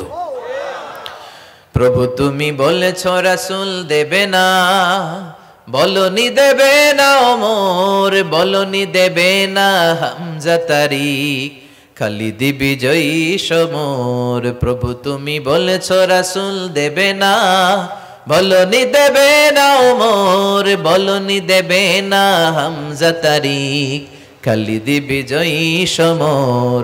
প্রভু তুমি বলেছ রাসূল দেবে না। সুবহানাল্লাহ পড়েন। ওমর ফারুক নবী হয়ে যেত, এমন কোয়ালিটি ছিল। আসাদুহুম ফি আমরিল্লাহি উমর, আল্লাহর আইন বাস্তবায়নের ক্ষেত্রে গোটা বিশ্বের মধ্যে সবচেয়ে শক্ত ছিলেন সাইয়েদনা ওমর। আর এই উম্মতের মধ্যে সবচেয়ে নরম দিলের ছিলেন সাইয়েদনা আবু বকর। আরহামু উম্মতি বি উম্মতি আবু বকর। তিনি যখন নামাজে দাঁড়াতেন, সালাতে দাঁড়াতেন, উনি যখন তেলাওয়াত শুরু করতেন, ওনার কান্নার আওয়াজে তেলাওয়াতের আওয়াজ বোঝা যেত না। আর আমাদের নামাজে কান্না আসে? হ্যাঁ, নামাজে দাঁড়াইলেই সারাদিন যেটা মনে পড়ে না ওটা নামাজে দাঁড়াইলেই মনে পড়ে। আছে না নাই? নামাজেও দাঁড়ায়, আবার বিপিএল এ কি হইলো ওই টেনশন আছে না নাই? নামাজও পড়ে, আবার মাশরাফি কি আউট, তো উনি কি আউট নাকি ছক্কা, এই টেনশন গুলো আছে না নাই? এই তো আমাদের নামাজ। এই নামাজগুলো মিজানের পাল্লায় উঠালে কোনো ওজন হবে? কথা বলেন। বিশ্বনবী যখন সালাত পড়তেন, বিশ্বনবীর পা গুলো ফুলে, হাত্তা তাতাওয়াররামু খাদামা, টিউমার যেমনি ফুলে থাকে, বিশ্বনবীর পা গুলো ফুলে যেত। তাহাজ্জুদ পড়তে পড়তে দাঁড়িয়ে থাকতে থাকতে হাত দুইটা প্যারালাইজড হয়ে যেত, আর নাড়াতে পারে না। এরপরে তিনি হাত ছেড়ে দিতেন প্রশান্তির জন্য, এরপরে হাত ছেড়ে দিয়ে কেরাত পড়তেন, আবার যখন ভাল লাগতো আবার ধরতেন। সুবহানাল্লাহ পড়ে। আলী কারামাল্লাহু ওয়াজহার পায়ের ভেতরে এক যুদ্ধে তীর ঢুকে গেল। এই তীর টেনে বের করা যায় না, তীর টান দিলেই উনি চিৎকার মারে, জখম হয়েছে অনেক ভিতরে। বিশ্বনবী বললেন, আরিহনা বিসসালা ইয়া বিলাল, আকিমিস সালা, বেলাল আজান দাও, নামাজ শুরু করি। নামাজ শুরুর আগে আরেক সাহাবীরে বললেন, আলী যখন জামাতের কাতারে দাঁড়াবে, তুমি নামাজে না দাঁড়িয়ে আলীর পায়ের সামনে যে ওই পায়ের তীরটা টান দিয়ে বের করবা। সুবহানাল্লাহ পড়েন। একামত হলো, বিশ্বনবী সালাত শুরু করলেন। বিশ্বনবীর কথা অনুযায়ী ওই সাহাবী যে আলী কারামাল্লাহু ওয়াজহার পা থেকে টান দিয়ে তীরটা বের করে নিয়ে আসলেন, ফিনকি দিয়ে রক্ত বের হলো, জায়গাটা রক্তে সয়লাভ, কিন্তু সাইয়েদনা আলী কারামাল্লাহু ওয়াজহা টেরই পায় নাই। সালাত শেষ, উনি দেখেন পায়ের মধ্যে তীর নাই, রক্তের সয়লাভ, যেখানে দাঁড়ালেন ওখানে খালি রক্ত। বিশ্বনবীরে বললেন, ও নবী আমার পায়ের তীর কই? বিশ্বনবী বললেন, আলী রে, আমি জানি তুমি যখন যাই নামাজের জন্য দাঁড়িয়ে যাও, দিন দুনিয়ার হুঁশ তোমার থাকে না, তোমার হৃদয়টা এখানে থাকে না, দেহটা এখানে থাকে, হৃদয়টা চলে যায় আল্লাহর আরশের উপরে। উনাদেরও নামাজ, আমাদেরও। সাহাবারা যখন মরুভূমিতে নামাজ পড়তেন, মরুভূমির পাখিগুলো এসে সাহাবাদের মাথার উপরে বসে যেত। পাখিগুলো মনে করতো এগুলো মরুভূমির খেজুর গাছটা হবে। কি হবে? কারণ নড়ে চড়ে না তো, আমাদের মতো এরকম দাড়ি চুলকা না, এরকম জামা ঠিক করে না, দাঁড়াইছে তো দাঁড়াইছেই। সুবহানাল্লাহ পড়েন। তো ইবাদতে এরকম আন্তরিকতা, একাগ্রতা দরকার আছে না নাই? বিশ্বনবীর পরে কোন নবী হবে না, কিন্তু বিশ্বনবী বললেন কিয়ামতের আগে এরকম অনেক ভণ্ড নবী দাবিদার বের হবে। বিশ্বনবীর সময়কালেই এক ভণ্ড নবী দাবিদার বের হয়েছিল, ওর নাম হচ্ছে মুসাইলামাতুল কাযযাব। এসে বলে, মুহাম্মদ আন-নবুওয়া নিসফুন লাকা ওয়া নিসফুন লি, তুমি একা নবী নও, নবুয়ত অর্ধেক তোমার অর্ধেক আমার, আমারটা আমারে বুঝায় দাও। বিশ্বনবী বললেন, তোরে বুঝায় দেব? আনতা লাস্তা মুসাইলামা ফাকাত, আনতা মুসাইলামাতুল কাযযাব, আজ থেকে তুই শুধু মুসাইলামা না, তুই ভণ্ড মুসাইলামা, তুই মিথ্যাবাদী মুসাইলামা। বিশ্বনবীর পরে এরকম আলজেরিয়াতে অনেক ভণ্ড নবী দাবিদার বের হয়েছে। এই যে ভারতবর্ষের ইন্ডিয়া পাকিস্তান, এখানে পাঞ্জাব একটা এলাকা আছে, নাম শুনছেন? গোলাম মির্জা গোলাম আহমদ কাদিয়ানি, এই বেয়াদবটাও নবুয়ত দাবি করেছে। নাউজুবিল্লাহ পড়তে পারলেন না? সে প্রথমে দাবি করছে আমি শেষ নবী, এরপরে সে দাবি করছে আমি ইমাম মাহাদি, এরপর সে দাবি করছে আমি ঈসা আল মাসিহ। এই ভণ্ডটার অনুসারী বাংলার জমিনে আছে না নাই? এদেরকে রাষ্ট্রীয়ভাবে কাফের হিসেবে আখ্যা দেওয়ার দরকার আছে না নাই? এত আন্দোলন হয়, এত কথা হয়, কিন্তু সরকারের টনক নড়ে না। এদেরকে রাষ্ট্রীয়ভাবে কাফের হিসেবে ঘোষণা দিতে হবে, সার্কুলার জারি করে চিল্লায় বলেন ঠিক কিনা? এরা মুসলমান নয়, কারণ আপনি শুধু লা ইলাহা মানলেই মুসলমান হতে পারবেন না, মুমিন হতে পারবেন না। বিশ্বনবীর উপর সাক্ষী দেওয়ার দরকার আছে না নাই? বিশ্বনবী শেষ নবী, ওনার পরে কোনো নবীও আসবে না, কোনো রাসূলও আসবে না। চিল্লায় বলেন ঠিক কি না? এই বেয়াদবটা পায়খানা করতে যায় টাঙ্কি ভাঙ্গা গুয়ের টাঙ্কিতে পয়রা মরছে। শত শত বছরের ময়লা পায়খানাটার মধ্যে জমা, গু খাইতে খাইতে পেটটা হয়েছে এত বড়, আর পারে না। আল্লাহকে খা, জনমের খাওয়া। নবীরা যেখানে মারা যায়, নবীরা নিজে পবিত্র, যেখানে মরে ওই জায়গাটাও, কিন্তু বেয়াদবটা কই মরছে? হ্যাঁ, বাথরুমের টাঙ্কির ভিতরে। তো মেথর নিয়ে আসা হয়েছে, মেথর ভাইরা এসে রশি দিয়ে ওটারে উঠায়। কিছু দূর ওঠার পরে এত ওজন, রশি টশি ভাঙ্গা আবার ধবাস করে পড়ে, আবার উঠায়, আবার পরে আল্লাহকে জনমের মতো ঘু খাইয়া নে। বিষ্ণুর সাথে বেয়াদবি করেছিস, তোর ইজ্জতের 12টা আমি বাজায় দিলাম। চিল্লা এখন ঠিক কিনা? যারাই বিষ্ণুনবীর সম্মান নিয়ে ঝিনিমিনি খেলেছে, তাদের রেহাই দুনিয়াতেও নাই, আখেরাতেও নাই। এই মুসাইলামা দুনিয়াতেই অপমানিত হয়েছিল। সে বিষ্ণুনবীকে নকল করত, কপি করত, বেয়াদবি করত, স্পর্ধা দেখাতো। বিষ্ণুনবী কোন গাছের মধ্যে হাত লাগালে ওই গাছের ফলন বেড়ে যেত। সে বলতো আমি নবী। তার এলাকার লোকেরা বলে তাহলে বিশ্বনবী মুহাম্মদের মতো তুমি আমাদের এলাকার গাছে হাত লাগাও। সে কোনো গাছে হাত লাগাইলে ওই গাছের সব ফল মরে যেত। বিশ্বনবী কোন লোনা পানির কুয়ার ভেতরে অজু করে কুলির পানি ফেললে ওই লোনা পানির কুয়া মিঠা পানির কুয়াতে পরিণত হতো। আর এই বদমাসটা যদি মিঠা পানির কোন কুয়ার মধ্যে কুলি ফেলাইতো, ওইটা লোনা পানির কুয়া হয়ে যেত। বিশ্বনবী মদিনাতে আসার পরে মদিনার নিউ বর্ন বেবিদেরকে বিশ্বনবীর কাছে নিয়ে আসা হতো। বিশ্বনবী তাদেরকে তাহনিক করাতেন। তাহনিক মানে খেজুর হালকা একটু খেয়ে বিশ্বনবী লালা লাগিয়ে বিশ্বনবী লালা মোবারকটাই বাচ্চার ঠোঁটের মধ্যে বিশ্বনবী লাগিয়ে দিতেন। এখন বিশ্বনবী নাই, আলেমদের কাছে যাবেন, খতিব এলাকার বড় খতিব হুজুরের কাছে যাবেন, হাফেজ সাহেব হুজুরের কাছে যাবেন। হুজুর মধু খেয়ে বাচ্চার মুখে লাগাই দিবে। উনি যে সবসময় কোরআন পড়েন, ওনার সিনাতে যে কোরআন, ওইটার বরকত আছে না নাই?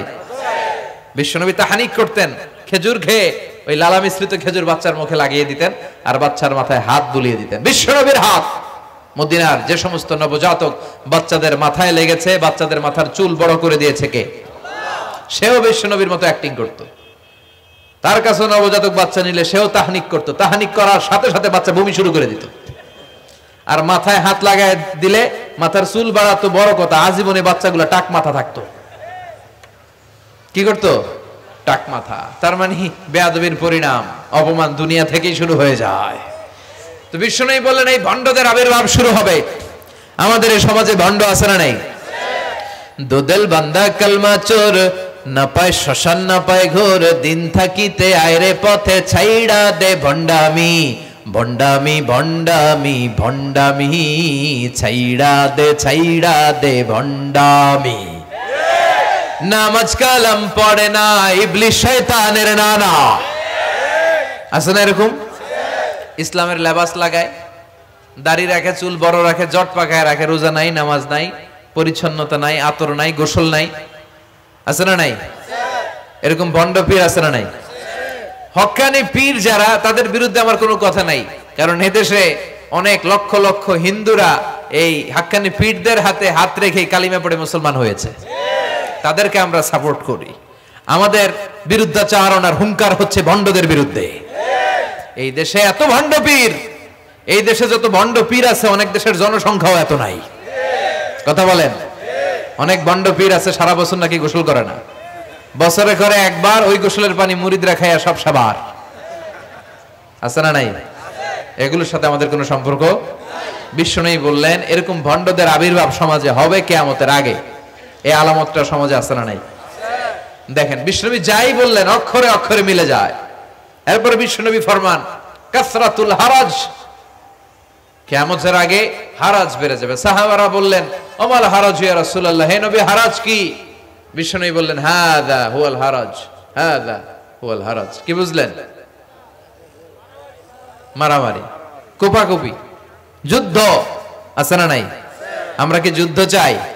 যুদ্ধ নয় আরে যুদ্ধ নয়, নয় আর কোন তাজালা, সেই পৃথিবী আমাদের সকল মানুষের হোক নিরাপদ আবাস এই পৃথিবী আমাদের সকল মানুষের, হোক নিরাপদ আবাস। We don't want to see any war in the whole world. We don't want to see any war in the whole world. ঠিক কি না?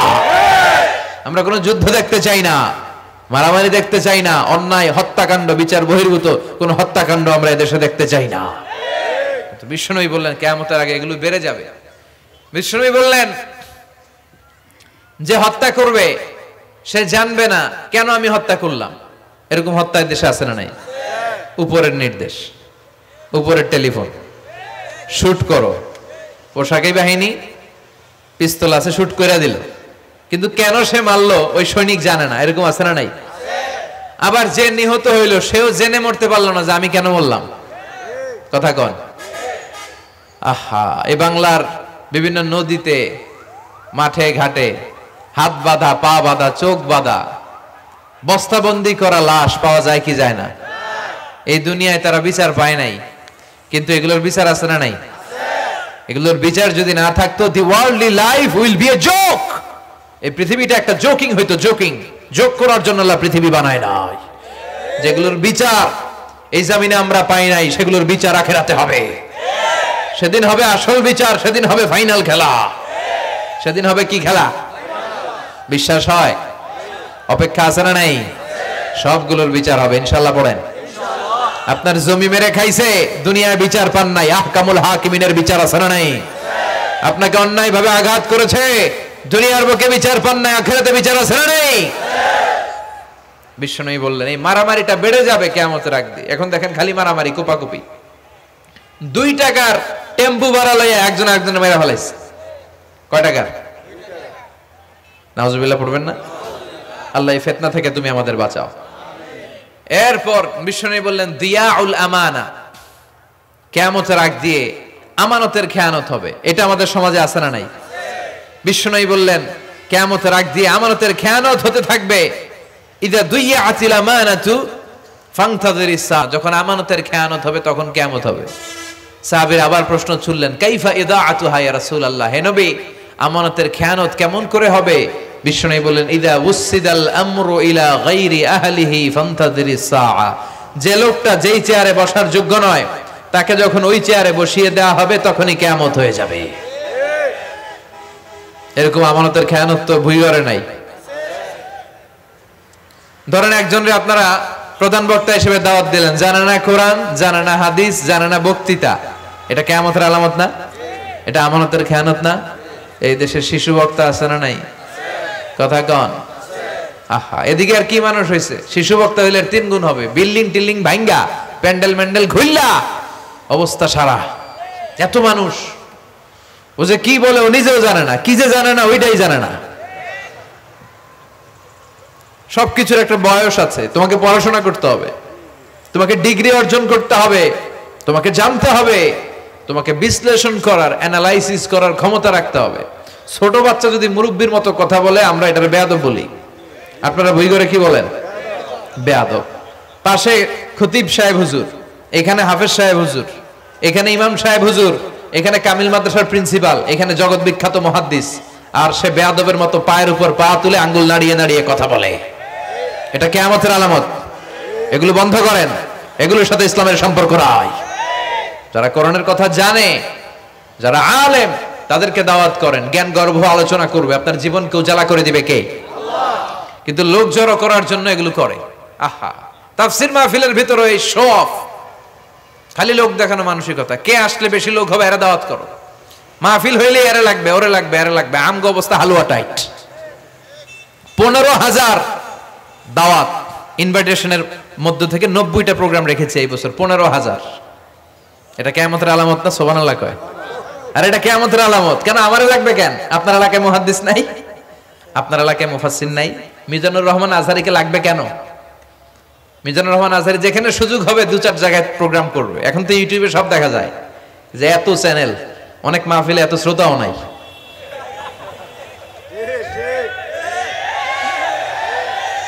কথা কন।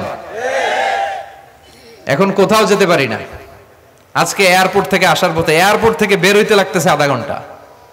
লোকজনের দাবি হচ্ছে হুজুর সেলফি তুলবো, সেলফি তুলবো, তাও বিভিন্ন অঙ্গভঙ্গি করে, এরকম মুখ বাঁকা করে, এরকম হাত বাঁকা করে। আমি বললাম কি স্টাইল? এটা গ্যাংনম স্টাইল। আছে না নাই? তো এগুলো লৌকিকতা যেন না হয়। এটা তো দিনের দাওয়াতের একটা সেক্টর, একটা প্ল্যাটফর্ম। এখানে ভুইগড়ের যিনি সবচেয়ে বড় খতিব সাহেব হুজুর, উনি আসলেই চলবে, বড় আলেম উনি আসলেই চলবে, পাবনা জেলার বড় আলেম পাবনায় কথা বলবে, আর অন্যান্য জেলার যদি সুযোগ হয়। কিন্তু এমন ভাবে এটারে আমরা একটা আক্রমণাত্মক জায়গায় নিয়েছি। একটা ডেটের জন্য মানুষ সিআইপি ভিআইপি দিয়ে ট্রাই করে, এটা ঠিক না। এই টেন্ডেন্সি থেকে আমরা যেন বেরিয়ে আসি। আমরা, আমাদের দরকার ইখলাস। কি দরকার? ইখলাসের বড় অভাব। আবার মাহফিলে গেলে আমাদেরকে অনেক ক্রাইটেরিয়া দেয়, বলে হুজুর আপনার কিন্তু আজকে কাঁপাইতে হবে। আমি আসছি কোরআন থেকে কথা বলতে, এখানে কাঁপাকাঁপি হলে তো ভূমিকম্প হয়ে যাবে। কথা বলেন। আবার বলে হুজুর আপনার কিন্তু আজকে জমাই দিয়া যাইতে হবে। কি করতে হবে? জমাইতে হবে। তো এগুলোর সাথে ইখলাসের কোনো সম্পর্ক আছে?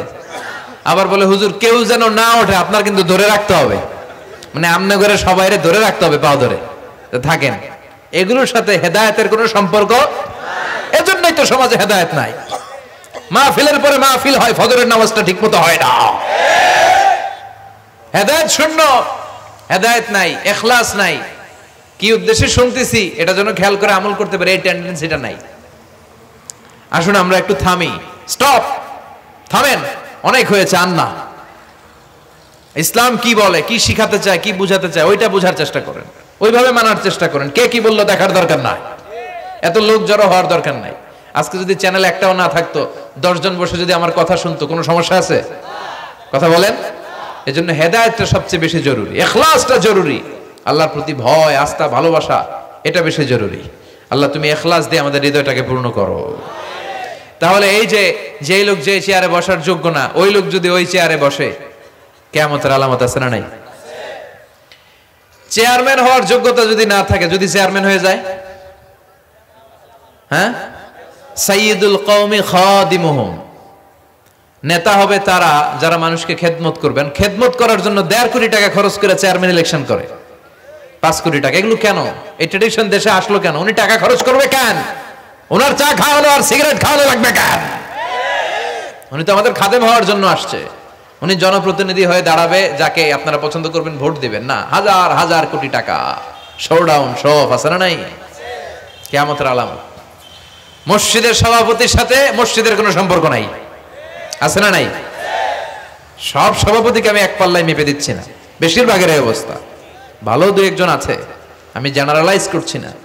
সভাপতি তো হবেন তিনি যার সাথে মসজিদের দরদ বেশি, মায়া বেশি, মসজিদে যায় বেশি, ঠিক কি না? এখন বছরে ওনারা একবার খুঁজে পাওয়া যায় না, উনি সভাপতি, উনি সেক্রেটারি, উনি ক্যাশিয়ার, আছে না নাই? তার মানে উনি এখানে বসার যোগ্য ছিল না, ওনারে বসানো হয়েছে। যেই লোক যেই চেয়ারে বসার যোগ্য নয়, তারা যখন ওই চেয়ারে বসিয়ে দেওয়া হবে, বিষ্ণু বললেন তখনই কিয়ামত হয়ে যাবে। কিয়ামতের আলামত আমানতের খেয়ানত, এটা অনেক বড় বিষয়। আমার সম্পদ আছে, এই সম্পদটা আল্লাহর দেয়া, আমার কাছে আমানত। আমার শক্তি আছে, এই শক্তি আমানত। যুবক যারা আছো, তোমাদের যৌবনটা আল্লাহর দেয়া, তোমাদের কাছে সবচেয়ে বড় নেয়ামত এবং আমানত। তোমরা এখন চাইলে অনেক কিছু করতে পারো। তোমাদের একটা সদিচ্ছা তোমাদের এলাকাটারে জান্নাতি বানিয়ে দিতে পারে। তোমরা চাইলে সাগরের স্রোতকে পাল্টে দিতে পারো, বাতাসের গতিকে উল্টে দিতে পারো, তোমরা ইতিহাস রচনা করতে পারো। বিশ্বনবী যখন তোমাদের মতো যুবক ছিল, তিনি হালাফুল ফুদুল যুব সংঘ করেছেন। গানের কনসার্ট করে নাই, যাত্রাপালা করে নাই, নাচানাচি করে নাই। উনি হাতে হাত রেখে বলেছেন, মক্কার বুকে কোনো টেন্ডারবাজি থাকবে না, মক্কার জমিনে কোনো চাঁদাবাজি থাকবে না, ধর্ষণ থাকবে না, মক্কার জমিনে কোনো দুর্নীতি চলবে না। যুবকদেরকে নিয়ে উনি এই কাজগুলো করেছেন। এখন একটার পর একটা আমানত আমরা খেয়ানত করে চলি। আমার সম্পদ আমার আমানত, আমার ছেলে মেয়ে আমার আমানত। আমার ছেলে কার সাথে মিশে, ও ডিশের কোন চ্যানেল দেখে, ও ইউটিউবে কোন সাইট ব্রাউজ করে, এটার ব্যাপারে কিয়ামতের দিন আমার জিজ্ঞেস করবে কে? আল্লাহ। কারণ এটা আমানত। যিনি চেয়ারম্যান, পুরো ইউনিয়ন পরিষদ তার কাঁধে আমানত। যিনি এমপি, ওনার এলাকায় কি ঘটে না ঘটে এটা খোঁজ খবর নেওয়া তার আমানত। মেম্বার অফ দ্য পার্লামেন্ট যিনি আছেন এই এলাকার, তার এলাকায় যদি ইয়াবার আড্ডা বসে, গাঞ্জার আসর বসে, এটার দায়ভার তিনি এড়াতে পারেন না। তার এলাকায় ধর্ষণ হলে এটার দায়ভার তিনি এড়াতে পারেন না। এটা তো আমানত। যিনি মন্ত্রী, পুরো মন্ত্রণালয় এটা তার কাঁধে আমানত। যিনি মাননীয় প্রধানমন্ত্রী, আমার 56,000 বর্গ মাইলের প্রতিটা ইঞ্চি মাটি তার হাতে আমানত। এটা অনেক বড় বিষয়। আর মুমিনের বৈশিষ্ট্য হচ্ছে ওয়াল্লাযীনা হুম লিআমানাতিহিম ওয়া আহদিহিম রাউন। যারা বিশ্বাসী তারা কথা দিয়ে কথা রাখে আর আমানতের খেয়ানত করে। এজন্য আমানত পূর্ণ করতে রাজি আছেন? যেখানেই আমানত নষ্ট হবে সেখানেই কিয়ামতের ভয় আছে না নাই? দেখেন বিশ্বনবী কত চমৎকার করে দার্শনিকের মতো বলে গেলেন, যাই বলে গেলেন তার পুরোটাই সমাজের সাথে মিলে যায়। আমরা যেন আমানতের খেয়ানতকারী না হই, আমরা যেন আমানতকে সংরক্ষণ করতে পারি। আল্লাহ তুমি তৌফিক দাও। এরপর বিশ্বনবী বললেন আত-তাচাউল ফিল বুনিয়ান, কিয়ামতের আগে বড় বড় টাওয়ার বানানোর প্রতিযোগিতা শুরু হয়ে যাবে। আছে না নাই? আজকে নারায়ণগঞ্জে ঢুকে, এটা যে নারায়ণগঞ্জ এটা আমি চিনতেই পারতেছি না। এত সুন্দর হাইওয়ে, এত বিল্ডিং, বিশাল বিশাল টাওয়ার, আগে ছিল এগুলো? কথা বলেন। আরব বিশ্বে দেখবেন বুর্জ আল খলিফা, জমজম টাওয়ার, এই টাওয়ার, ওই টাওয়ার, একটার পর একটা টাওয়ার। বিশ্বনবী বললেন কাবার পাশে যে পাহাড়গুলো আছে, শুনতেছেন? মনোযোগ আছে? কষ্ট হচ্ছে না তো? কাবার পাশে যে পাহাড়গুলো আছে, কাবার পাশের টাওয়ারের উচ্চতা যদি পাহাড়ের চেয়ে উঁচু হয়ে যায়, ফাআলাম ফাইন্নাল আমরা কদ আযাল্লাক, জেনে রাখো কিয়ামত বেশি দূরে নাই, কিয়ামতের ছায়া তোমার উপরে ছায়া দিচ্ছে। এখন মক্কা শহরের পাহাড়ের চেয়ে হাইট বেশি এরকম বিল্ডিং আছে না নাই? কাবা ঘরের পাশেই তো একটা আছে, জমজম টাওয়ার, 120 তলা উঁচু। দি মক্কা রয়্যাল ক্লক টাওয়ার 120 তলা, বিশাল বড় ঘড়ি লাগানো। এগুলো সব কিয়ামতের আলামত। ওর 5 তলা, আমার লাগবে 10 তলা। ওর 2টা গাড়ি আছে, আমার লাগবে 4টা গাড়ি। ও তাহাজ্জুদ পরে, আমারও যে পড়তে হবে ওই টেনশন নাই। ওর মেয়ে হেজাব পরে, আমার মেয়েটারও হেজাব পড়াবো ওই চিন্তা নাই। ওর ছেলে নামাজে যায়, আমার গাঞ্জা খট্টারও নামাজি বানাবে এই টেনশন করে না। খালি সম্পদ কেমনে বাড়াবে, দুনিয়াবি চিন্তা। এই পৃথিবীটা একটা ধোঁকা। ভুইগরের ভাইরা, এই পৃথিবীটা একটা ধোঁকা। একটু থামেন, sit down and think about death. মৃত্যু সম্পর্কে ভাবেন। The most certain thing in our life is death. আমাদের জীবনের সবচেয়ে সুনির্দিষ্ট নিশ্চিত বিষয়টা হচ্ছে মরণ। মরা লাগবেই, চলে যেতে হবেই, ঠিক কিনা? কিন্তু এই দুনিয়ার মায়াজালে আটকে পড়ে আমরা আখিরাতকে, মৃত্যুকে বেমালুম ভুলতে বসেছি। বিশ্বনবী বললেন কিয়ামতের আগে মানুষের এই টেন্ডেন্সি হবে, মানুষ বড় বড় ইয়াতাতাওয়ালুনা ফিল বুনিয়ান, people will start to compete constructing high rises building in the cities. সমাজে বড় বড় টাওয়ার বানানো শুরু করে দেবে। এটা আছে না নাই? এরপর বিশ্বনবী বললেন যুহুরুন নিসা আল কাসিয়াত আল আরিয়াত আল মাইলাত আল মুমিলাত, কিয়ামতের আগে পোশাক পরিহিতা নেকেড উলঙ্গ নারীদের সংখ্যা বেড়ে যাবে। ভুইগরে মাশাআল্লাহ সব পর্দা মেইনটেইন করে, আশা করি। হ্যাঁ, স্থানীয়রা পর্দা করে, আলহামদুলিল্লাহ, আল্লাহ তুমি কবুল করো। কিন্তু গোটা বাংলাদেশের দৃশ্য কি ভুইগরের মতো? না, ভয়ঙ্কর। বিশ্বনবী বললেন কাসিয়াত আল আরিয়াত আল মাইলাত আল মুমিলাত, পোশাক পরিহিতা উলঙ্গিনী, মানে বোরকাও পড়বে, বোরকাওয়ালি। তিনি বোরকা পড়েন কিন্তু টাইট ফিটিং বোরকা, আছে না নাই? তো এতে আপনি, আমার মায়েরা, আমার বোনেরা, আমি আপনাদেরকে সবসময় সম্মান দিয়ে কথা বলার চেষ্টা করি, একটু বোঝেন। এই যে আপনি টাইট ফিটিং এর বোরকাটা পরলেন, এতে লাভটা হলো কি? আপনার দেহের উঁচু নিচু ভাঁজ টের পাওয়া যায়, আপনার সৌন্দর্য প্রকাশ পেয়ে যায়। হেজাব আল্লাহ এমনি এমনি দেয় নাই, যার সম্মান বেশি ওটার প্যাকেট বেশি। কথা কন। ডায়মন্ডের আংটি ওই রাস্তার মধ্যে বিক্রি করে না? স্বর্ণের আংটি না, ওইটা স্পেশাল মার্কেটে বিক্রি করে। কোন মার্কেটের সামনে পুলিশ রাইফেল নিয়ে দাঁড়ায় থাকে না, কিন্তু স্বর্ণ মার্কেটের সামনে রাইফেল আছে না নাই? ভিতরে স্পেশাল সিকিউরিটি আছে না নাই? গ্লাস ফিটিং করা, ওইখানে সিকিউরিটি আলাদা, স্পেশাল লকার আছে না নাই? কারণ এটার দাম বেশি, তাই এটার পর্দা বেশি, প্যাকেট বেশি। সুবহানাল্লাহ পড়েন। নারীদেরকে তো ইসলাম মর্যাদা দিয়েছে। বিশ্বনবী বলেছেন দুনিয়া কুল্লুহা মাতা ওয়া খায়রু মাতা'আদ দুনিয়া আল মারআতুস সালিহা। দুনিয়ার সব হলো সম্পদ, আর এই সব সম্পদের মধ্যে সবচেয়ে দামি সম্পদ হচ্ছে নেককার নারী।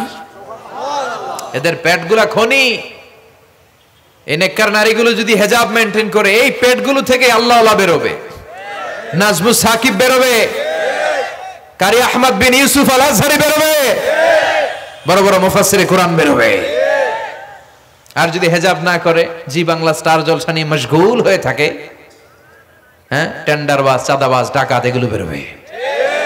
ওজনে কম দিবে, খাদ্যে ভেজাল দিবে, মাছে ফরমালিন দিবে, গাঞ্জার টাকার জন্য লাথি মেরে মারে ঘর থেকে বের করে দিবে। এজন্য নারীরা, আমার বোনেরা, আপনারা অনেক সম্মানিতা, নিজেদের সম্মান সম্পর্কে সচেতন হন। এই হেজাব আপনার অধিকার, এই হেজাব নারীর অহংকার, হেজাব নারীর আভিজাত্যের প্রতীক, হেজাব নারীর রুচির প্রতীক। আপনার রুচিটা কেমন আপনার পোশাক দেখে বোঝা যায়। কথা কন, যে মেয়েটা হিপ হপ স্টাইলে চলাফেরা করে, গ্যাংনম স্টাইলে, এই মেয়েটারে ইফটিজিং করার সুযোগ আছে না নেই? কিন্তু যে হেজাব মেনটেন করে যেই নারীরা চলে, এদেরকে দেখলেই একটা সম্মান চলে আসে। কি ভুল বললাম? একটা সম্মান আসে না? আপনাদের সম্মানটা আপনারা রাখবেন। বিষ্ণু বললেন, যুহুরুন নিসাল কাসিয়াতাল আরিয়াতাল মাইলাতাল মুমিলাত। কিয়ামতের আগে পোশাক পরিহিতা উলঙ্গিনী নারী বেরোবে। লা ইয়াজিদনা রিহাহা লা ইয়াদখুলনাল জান্নাতা ওয়া লা ইয়াজিদনা রিহাহা। এই নারীগুলো জান্নাতে তো প্রবেশ করবেই না, জান্নাতের ঘ্রাণও নাকে লাগবে না। ওয়া ইন্না রিহাহা তুজাদু মিন মাসিরাতি 500 সানা। আর জান্নাতের ঘ্রাণ 500 বছর দূরের রাস্তা থেকেও টের পাওয়া যায়। খেয়াল করে বুঝেন, এখান থেকে জান্নাতে পৌঁছতে আরো 500 বছরের রাস্তা। কয় বছরের? এত দূরে থাকতেই জান্নাতের সুবাতাস এসে আপনার নাকে ধাক্কা লাগবে। সুবহানাল্লাহ পড়বেন না? এই নারীগুলো জান্নাতে যাবে না, জান্নাতের ঘ্রাণও পাবে না। এজন্য বাবা যারা এসেছেন, সচেতন হন। আপনার মেয়ে চাইলেই যে কোনো ড্রেস আপনি তাকে কিনে দিতে পারেন না। মায়েরা যারা আমার কথা শুনছেন, আপনার মেয়ে আবদার করবে, সে তো ছোট, সে কি বুঝে। কিন্তু দেখবেন অনেক বিয়ের অনুষ্ঠানে আমি দেখেছি, মায়ের বয়স হচ্ছে 60, মায়ের হাত মোজা, পা মোজা, বোরকা লাগাইছে 2টা, পাশে ষোড়শী, অষ্টাদশী, তন্নি, সুন্দরী, সুস্নিগ্ধা এক মেয়ে, বয়স মাত্র 18, ওর বুকে ওন্না নাই, ওটা গলায় শোভা পাচ্ছে। এই 60 বছরের বুড়া মহিলার দিকে কেউ তাকাবে? ওনার তো ডেট এক্সপায়ার্ড, ডেট এক্সপায়ার্ড। ওনার সৌন্দর্য যা ছিল সব শেষ। তার দিকে তাকাবে না, তার উঠতি বয়সের তরুণ মেয়েটার দিকে অনেকে তাকাবে, কারণ এটা জেনেটিক্যাল একটা ইস্যু। একটা পুরুষ একটা নারীর দিকে জেনেটিক্যালি আকৃষ্ট হবে, এটাই স্বাভাবিক, ঠিক কিনা? এজন্য আপনার হাত মোজা, পা মোজা আপনার দরকার ছিল না, আপনি পাতলা কাপড় পরলেও সমস্যা নাই। কথা কয়? হাত মোজা, পা মোজা দরকার ছিল আপনার যুবতী মেয়েটার হাতে, যুবতী মেয়েটার পায়ে।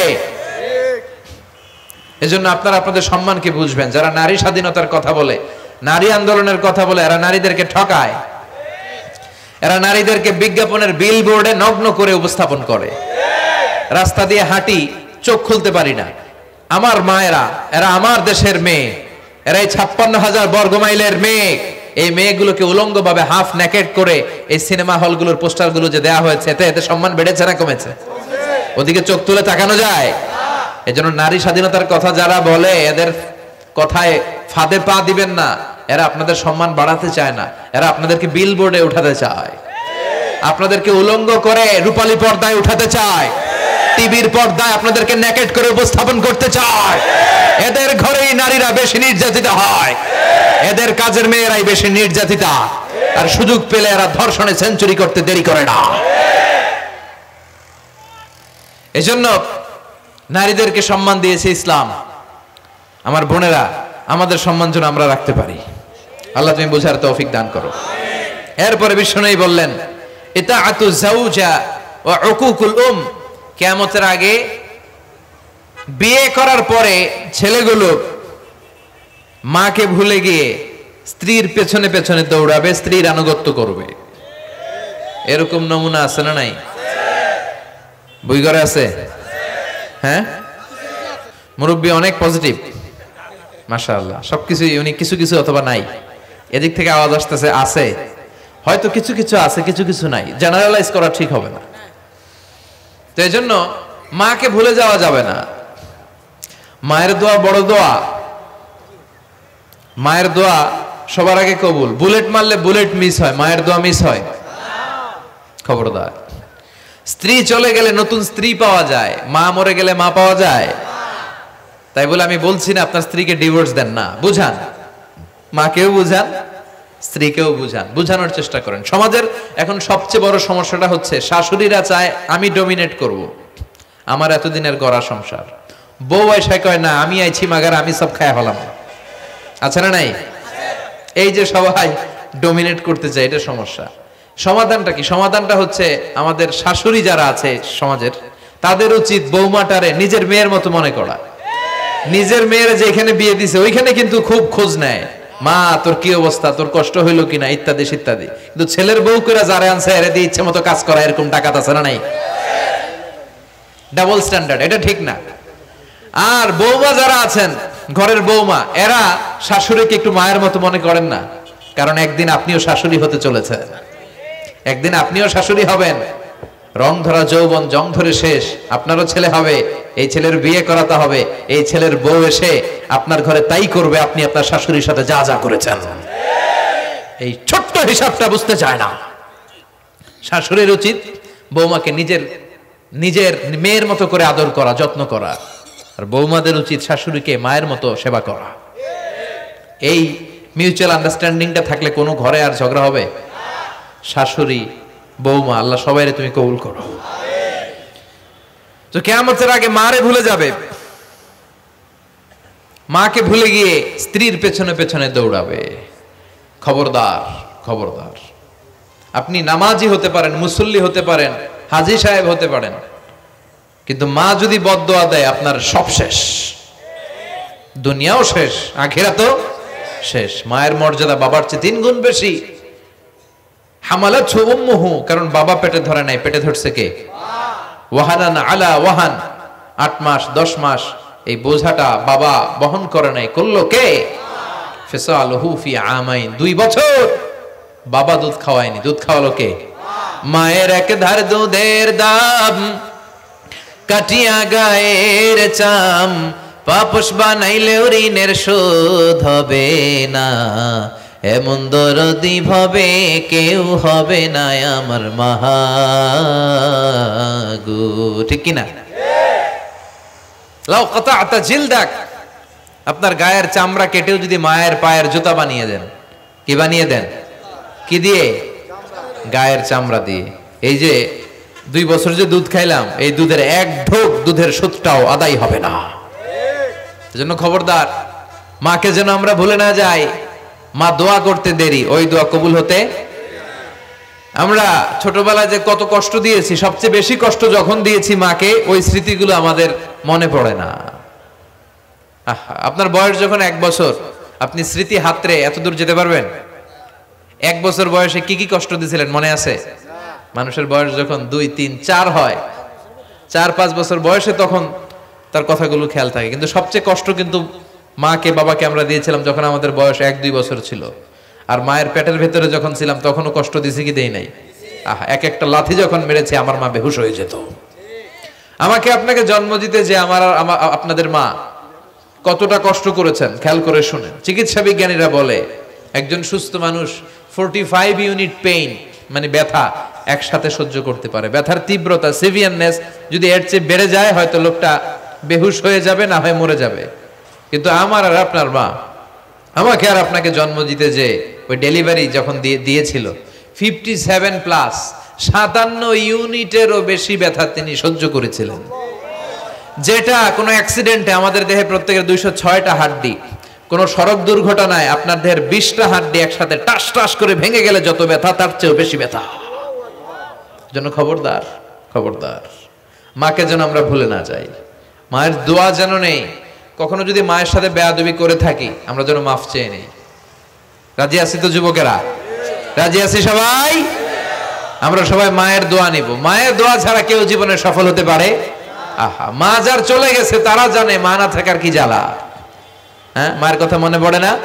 যখন রাত্রি নিঝুম, এই চোখে ঘুম, একলা শূন্য ঘরে, তোমায় মনে পড়ে মাগো, তোমায় মনে পড়ে, জানি তোমার দোয়া পেলে উঠবো সকল বাধা ঠেলে, তোমার দোয়া সকল কাজে ঝরছে মাথায় পড়ে, তোমায় মনে পড়ে মাগো, তোমায় মনে পড়ে যখন রাত্রি নিঝুম, এই চোখে ঘুম একলা শূন্য ঘরে, তোমায় মনে পড়ে মাগো, তোমায় মনে পড়ে।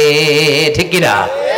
আমরা যারা মা হারা বাবা হারা আল্লাহর কাছে আমরা কামনা করি, আল্লাহ আমাদের বাবা মাকে তাদের কবরগুলোরে তুমি জান্নাতের টুকরা বানিয়ে দাও। তো বিশ্বনবী যেটা বললেন এটাও আমাদের সমাজে পাওয়া যাচ্ছে, ঠিক কি না? এরপর বিশ্বনবী বললেন যুখরুফাতুল মাসাজিদ ওয়াত তাবাহি বিহা, কিয়ামতের আগে মসজিদ নিয়ে অহংকার শুরু হয়ে যাবে, মসজিদ নিয়ে দলাদলি। ভুই ঘরে মাশাআল্লাহ এগুলা নাই। ওই মসজিদ টাইলসের মসজিদ, আমরা এসি লাগাবো, ওইটাতে 3 তলা করছে আমরা 5 তলা করবো, ডিজাইন করব এগুলা, কিন্তু আমরাও যে নামাজ পড়বো এই চিন্তা নাই। কথা কন। মসজিদের সৌন্দর্য হচ্ছে মুসল্লি দিয়ে, কি দিয়ে? কিন্তু আমাদের মসজিদগুলো মুসল্লি শূন্য। ফজরের সালাতে বেহাল দশা, কথা বলেন। জোহরের সালাতে বেহাল দশা, আসরের বেহাল দশা, মাগরিবে একটু বাড়ায় আসা আবার বেহাল দশা, কথা বলেন। এজন্য মসজিদে গিয়ে সালাত পড়তে হবে।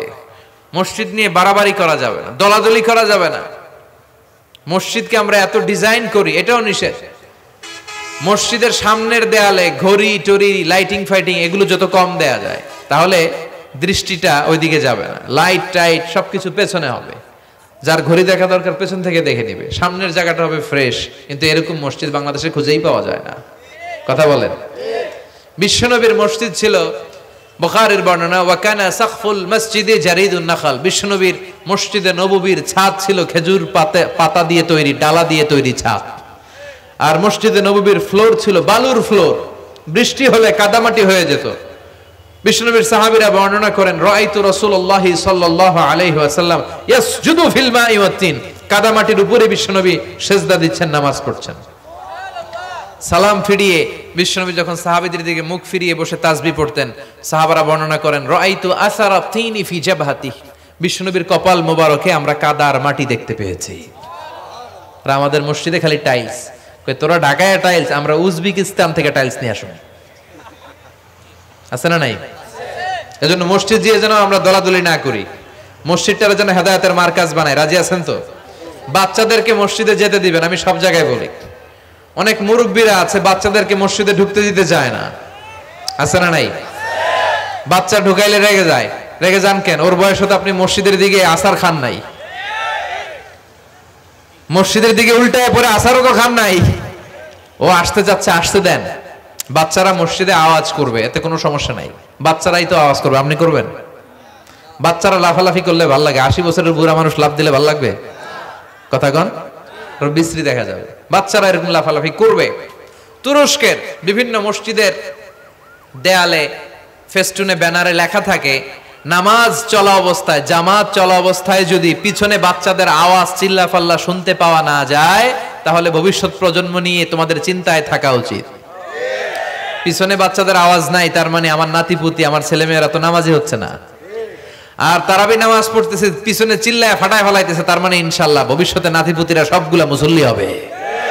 কথা বলেন, বুঝায় দিবেন যে বাবারা দুষ্টামি করিস না, কিছুক্ষণ থামবে আবার শুরু করবে।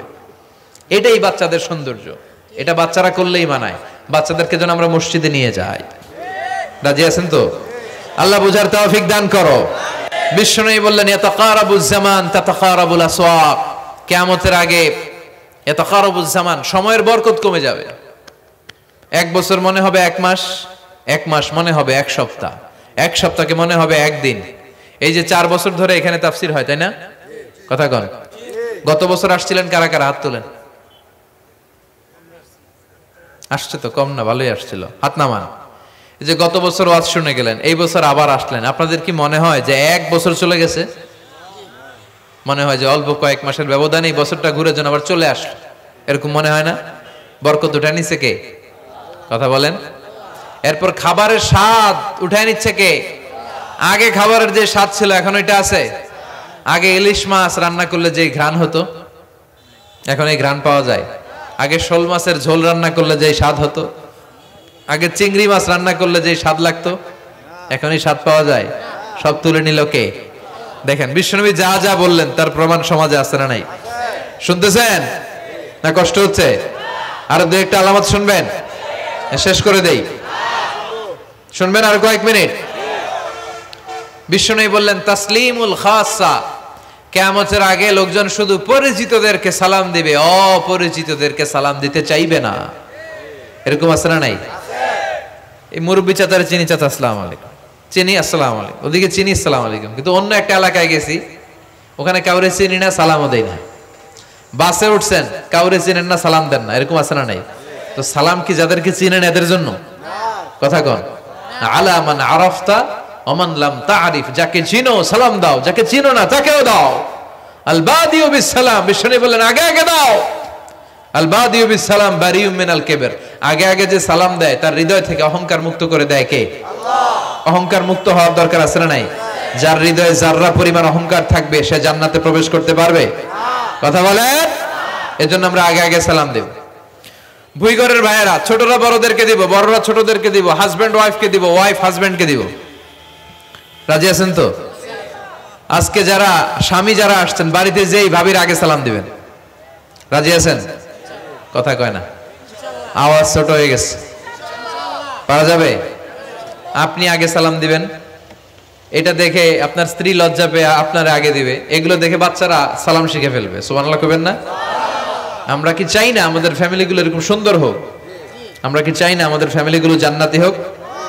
এরপরে বিশ্বনবী বললেন খুতাবুকুম তাবিলা সালাওয়াতুকুম কাসীরা, কিয়ামতের আগে খুতবাগুলো লম্বা হবে আর সালাতগুলো খাটো হয়ে যাবে। এই যে বক্তব্য লম্বা, নামাজ হয়ে যায় খাটো, আছে না নাই? হুজুর ওয়াজ করেন, ওয়াজ টেস্ট লাগে, নামাজ টেস্ট লাগে না, আছে না নাই? এশার নামাজে পড়ে না, ফজর নামাজে পড়ে না, রাত 2টা পর্যন্ত ওয়াজ শুনে, আছে না নাই? এরকম করা যাবে না। নামাজ কামাই করা যাবে না। সবার আগে হবে নামাজের হিসাব। নামাজের হিসাব ঠিক তো আপনার পুরো আমল নামা ঠিক। নামাজে ভেজাল তো সব জায়গায় ভেজাল। প্রথম হিসেব নেওয়া হবে এই সালাতের, খবরদার। এরপরে বিশ্বনবী বললেন লা ইউকাসসামুল মিরাস আলা ওয়াজহিন সাহিহ। বিশ্বনবীর হাদিস থেকে এরকম বর্ণনা পাওয়া যায়, এর মাফহুম হচ্ছে লা ইউকাসসামুল মিরাস আলা ওয়াজহিন সাহিহ, সহি পদ্ধতিতে মিরাজ বন্টিত হবে না। লিযযাকারি মিসলু হাযযিল উনসায়াইন, সব বাবাদেরকে আল্লাহ বললেন উত্তরাধিকারের বন্টন নীতি তুমি মেনে ছেলে মেয়েদের মধ্যে বন্টন করে দিবা। ছেলেরে দিবা যদ্দূর, মেয়েরে দিবা অর্ধেক। কার আইন? আল্লাহ। কথা বলেন আইনটা কার? ছেলেরে যদি 2 লাখ দেন, মেয়েরে 1 লাখ। চিল্লায় বলেন, ছেলে 2 লাখ পেলে মেয়ে কয় লাখ? 1 লাখ। ছেলে 4টা বাড়ি পেলে মেয়ে কয়টা বাড়ি? 1 লাখ। অনেক বাবা আছে মেয়েরা কয় মা তোর বাইরে সব দিয়ে দিলাম, তোর লেগে দোয়া করে দিলাম। হাত তুলছে এমনি। মেয়ের লেগে কি করে দেয়? আর ভাইয়েরে সব দিয়ে দেয়। এগুলো ডাকাত। এগুলো কি ভুই ঘরে? মাশাআল্লাহ এরকম ডাকাত টাকাত নাই। দোয়া তো আপনি সবাইরই করবে। ছেলে যেটা প্রাপ্য দিয়ে দেন, মেয়ে যেটা প্রাপ্য দিয়ে দেন, তারপরে হাত তুলে দোয়াও করে দেন। কথা বলেন। অনেক মা আছে ছেলেরে বেশি খাওয়ায়, মেয়েরে কম খাওয়ায়, আছে না নাই? ছেলের পাতে মুরগির রান, মাইয়ার পাতে মুরগির ঠ্যাং, আছে না নাই? দেখবেন ওই মা বাবার হয়তো অনেক সময় শেষ কালটা ছেলের বাড়িতে কাটে না, কাটে মেয়ের বাড়িতে, আছে না নাই? কারণ প্রকৃতিরও একটা মায়ের আছে না নাই? শেষ মাইরটা আল্লাহ দিবে। শেষ মাইরটা কার? আল্লাহ ছাড় দেয়, ছেড়ে দেয় না। আল্লাহ কি দেয়? কি দেয় না? আল্লাহর সব মনে থাকে। আল্লাহ শেষ খেলাটা খেলে দিবে। চিল্লায় বলেন ঠিক কি না? বাবা মা যারা আছেন সাবধান, উল্টাপাল্টা করেন না। এগুলো নিয়ে কত বিচার যে আমাদের কাছে আসে, কত মাসালা যে আসে। কেন করেন এগুলো? সমানভাবে আপনি ইনসাফ করেন, কিয়ামতের দিন আপনার বিচার করার সময় আল্লাহ আপনার উপর ইনসাফ করবে। আপনি ঠকাবেন, আল্লাহ আপনার 14 গোষ্ঠী উদ্ধার করে ছাড়বে। তিনি ভুলে যান না, তিনি ছাড় দেন, ছেড়ে দেন না। এজন্য মিরাসের যে বন্টন পদ্ধতি, আমরা যেন ইসলামের দেয়া পদ্ধতি অনুসরণ করি। আল্লাহ তৌফিক দাও। কিয়ামতের আগে ভূমিকম্প বেড়ে যাবে, আছে না নাই? কিয়ামতের আগে আত্মহত্যা বেড়ে যাবে, আছে না নাই? কিয়ামতের আগে ঢোল বাদ্য নাচানাচি বেড়ে যাবে, আছে না নাই? বাংলা মায়ের একতারা সুর কতই ভালোবাসি, দোতারা সুর কতই ভালোবাসি, বাজারে ঢোল বাজারে বাসি। বিশ্বনবী বললেন বুইস্তু আন উকাসসিরাল মাযামির, আমি ঢোল, বাদ্য, তবলা, হারমোনিয়াম এগুলোরে ভেঙে মাটির সাথে গুড়িয়ে দেওয়ার জন্য এসেছি। আর ওই নবীর উম্মত কয় বাজারে ঢোল বাজারে বাঁশি। আছে না নাই? ঢোল বাদ্য বাজানো যাবে? এই হাই বিটের মিউজিক আপনি শুনলে আপনার অন্তরে নেফাকি তৈরি হবে। নামাজে মজা পায় না, হুজুর নামাজে মজা পায় না। তুমি আজীবন শোনো কুচ কুচ হোতা হয়, তো তুমি নামাজে মজা পাইবা কেমনে? আজীবন শুনে কি কুচ কুচ হোতা হয়। এখন নামাজে মজা পায় না, জিকির করে মজা পায় না, তেলাওয়াতে মজা পায় না, মজা নাই, মনোযোগ নাই। হৃদয়টাকে যে তুমি শয়তানের আখড়া বানিয়েছো, তুমি সালাতে প্রশান্তি পাবে কি করে? এজন্য এই মিউজিক্যাল ইনস্ট্রুমেন্ট থেকে দূরে থাকতে হবে, এগুলো অন্তরে নেফাকি তৈরি করে। আপনি দফ বাজাতে পারবেন? দফ, দফ চিনেন? ঢোলের দুই দিক আটকানো, দফের এক দিক আটকানো এক দিক খোলা, এটা বাজিয়ে আপনি নাশিদ পরিবেশন করতে পারবেন, সমস্যা নাই। বিশ্বনবী বিয়ের ক্ষেত্রে বলেছেন আলিনু আন নিকাহ বিদ্দুফুফ, এই দফ বাজিয়ে দফের ব্যান্ড পার্টি করে বিয়ের ঘোষণা দিয়ে দাও। ঈদের দিন বিশ্বনবী শোয়া কিছু ছোট্ট মেয়েরা এসে দফ বাজিয়ে নাচ গান করতেছে, ছোট মেয়েরা। সাইয়েদনা আবু বকর দেখে রেগে গেলেন, আমিজবারু শাইতানি ফি বাইতি রাসূলিল্লাহ, আল্লাহর নবীর ঘরে শয়তানের বাদ্য। বিশ্বনবী বললেন দাহু ইয়া আবু বকর, আবু বকর রাখো, ইন্না লিকুল্লি কওমিন ঈদ, সব জাতিরই তো একটা ঈদের অনুষ্ঠান আছে, হাদা ঈদুনা, আজকের দিনটা আমাদের ঈদের দিন, বাচ্চাদেরকে একটু আনন্দ উৎসব করতে দাও। এই দফ বাজালে কোনো ক্ষতি নাই। বিশ্বনবী মক্কা থেকে যখন মদিনায় হিজরতে গেলেন, কোন পথ দিয়ে আমার নবী আসবে জানার জন্য মদিনার ছেলেমেয়েরা পাগল হয়ে গেল। ওই পথে দফ নিয়ে দাঁড়িয়ে রইল। বিশ্বনবী সাইয়েদনা আবু বকরকে নিয়ে আগমন করলেন। ওরা তালা আল বাদরু আলাইনা বলে বিশ্বনবীর ওয়েলকাম জানালো। সুবহানাল্লাহ পড়েন। তালা আল বাদরু আলাইনা মিন সানিয়াতিল ওয়াদা ওয়াজাবা শুকরু আলাইনা মা দাআ লিল্লাহি দা আইয়ুহাল মাবউসু ফিনা জিতা মিন আমরিল মুতাব জিতা শারাফতাল মাদিনা মারহাবান ইয়া খায়রা দা তালাআল বাদরু আলাইনা من ثنيات الوداع وجب الشكر علينا ما دعا لله داع পড়েন আল্লাহু আকবার। আমরা যেন এই সুস্থ সংস্কৃতির প্রচার প্রসার করতে পারি। ইসলাম বিনোদনের নিষেধ করে নাই, কিন্তু বিনোদন শুড বি হালাল বিনোদন, ঠিক কিনা? আপনি অসুস্থ সংস্কৃতির চর্চা করলে ওইটা আল্লাহ অ্যাকসেপ্ট করবে না। সংস্কৃতিটা হতে হবে সুস্থ সংস্কৃতি। আল্লাহ তুমি তৌফিক দাও। বিষ্ণুবী যা যা বললেন, ভুইঘরের ভাইয়েরা, তার প্রতিটি আমাদের আশেপাশে চোখের সামনে পেছনে আছে না নাই? এটা ফিতনার যুগ। কিসের যুগ? এই যুগে আমানতের খেয়ানত হবে, এই যুগে নারীরা বেপরদা হয়ে চলাফেরা করবে, এই যুগে নিজের ঈমান বাঁচানো কঠিন হয়ে যাবে। এই কঠিন বিপদের সময় আমাদেরকে বাঁচাতে পারে দুইটা জিনিস। কয়টা জিনিস? চিল্লায় বলেন কয়টা? দুইটা জিনিস শুধু আমাদেরকে বাঁচাতে পারে। এক হচ্ছে আল্লাহর কোরআন, দুই হচ্ছে বিশ্বনবীর সুন্নাহ, ঠিক কিনা? এই দুইটা জিনিসকে মারির দাঁত দিয়ে আঁকড়ে ধরে রাখতে হবে, তাহলে সে পথভ্রষ্ট হওয়ার কোনো সুযোগ। This Quran and Sunnah hour way to জান্নাহ, ঠিক কিনা? আওয়াজ করে আমার সাথে পড়েন, কোরআন and Sunnah hour way to Jannah.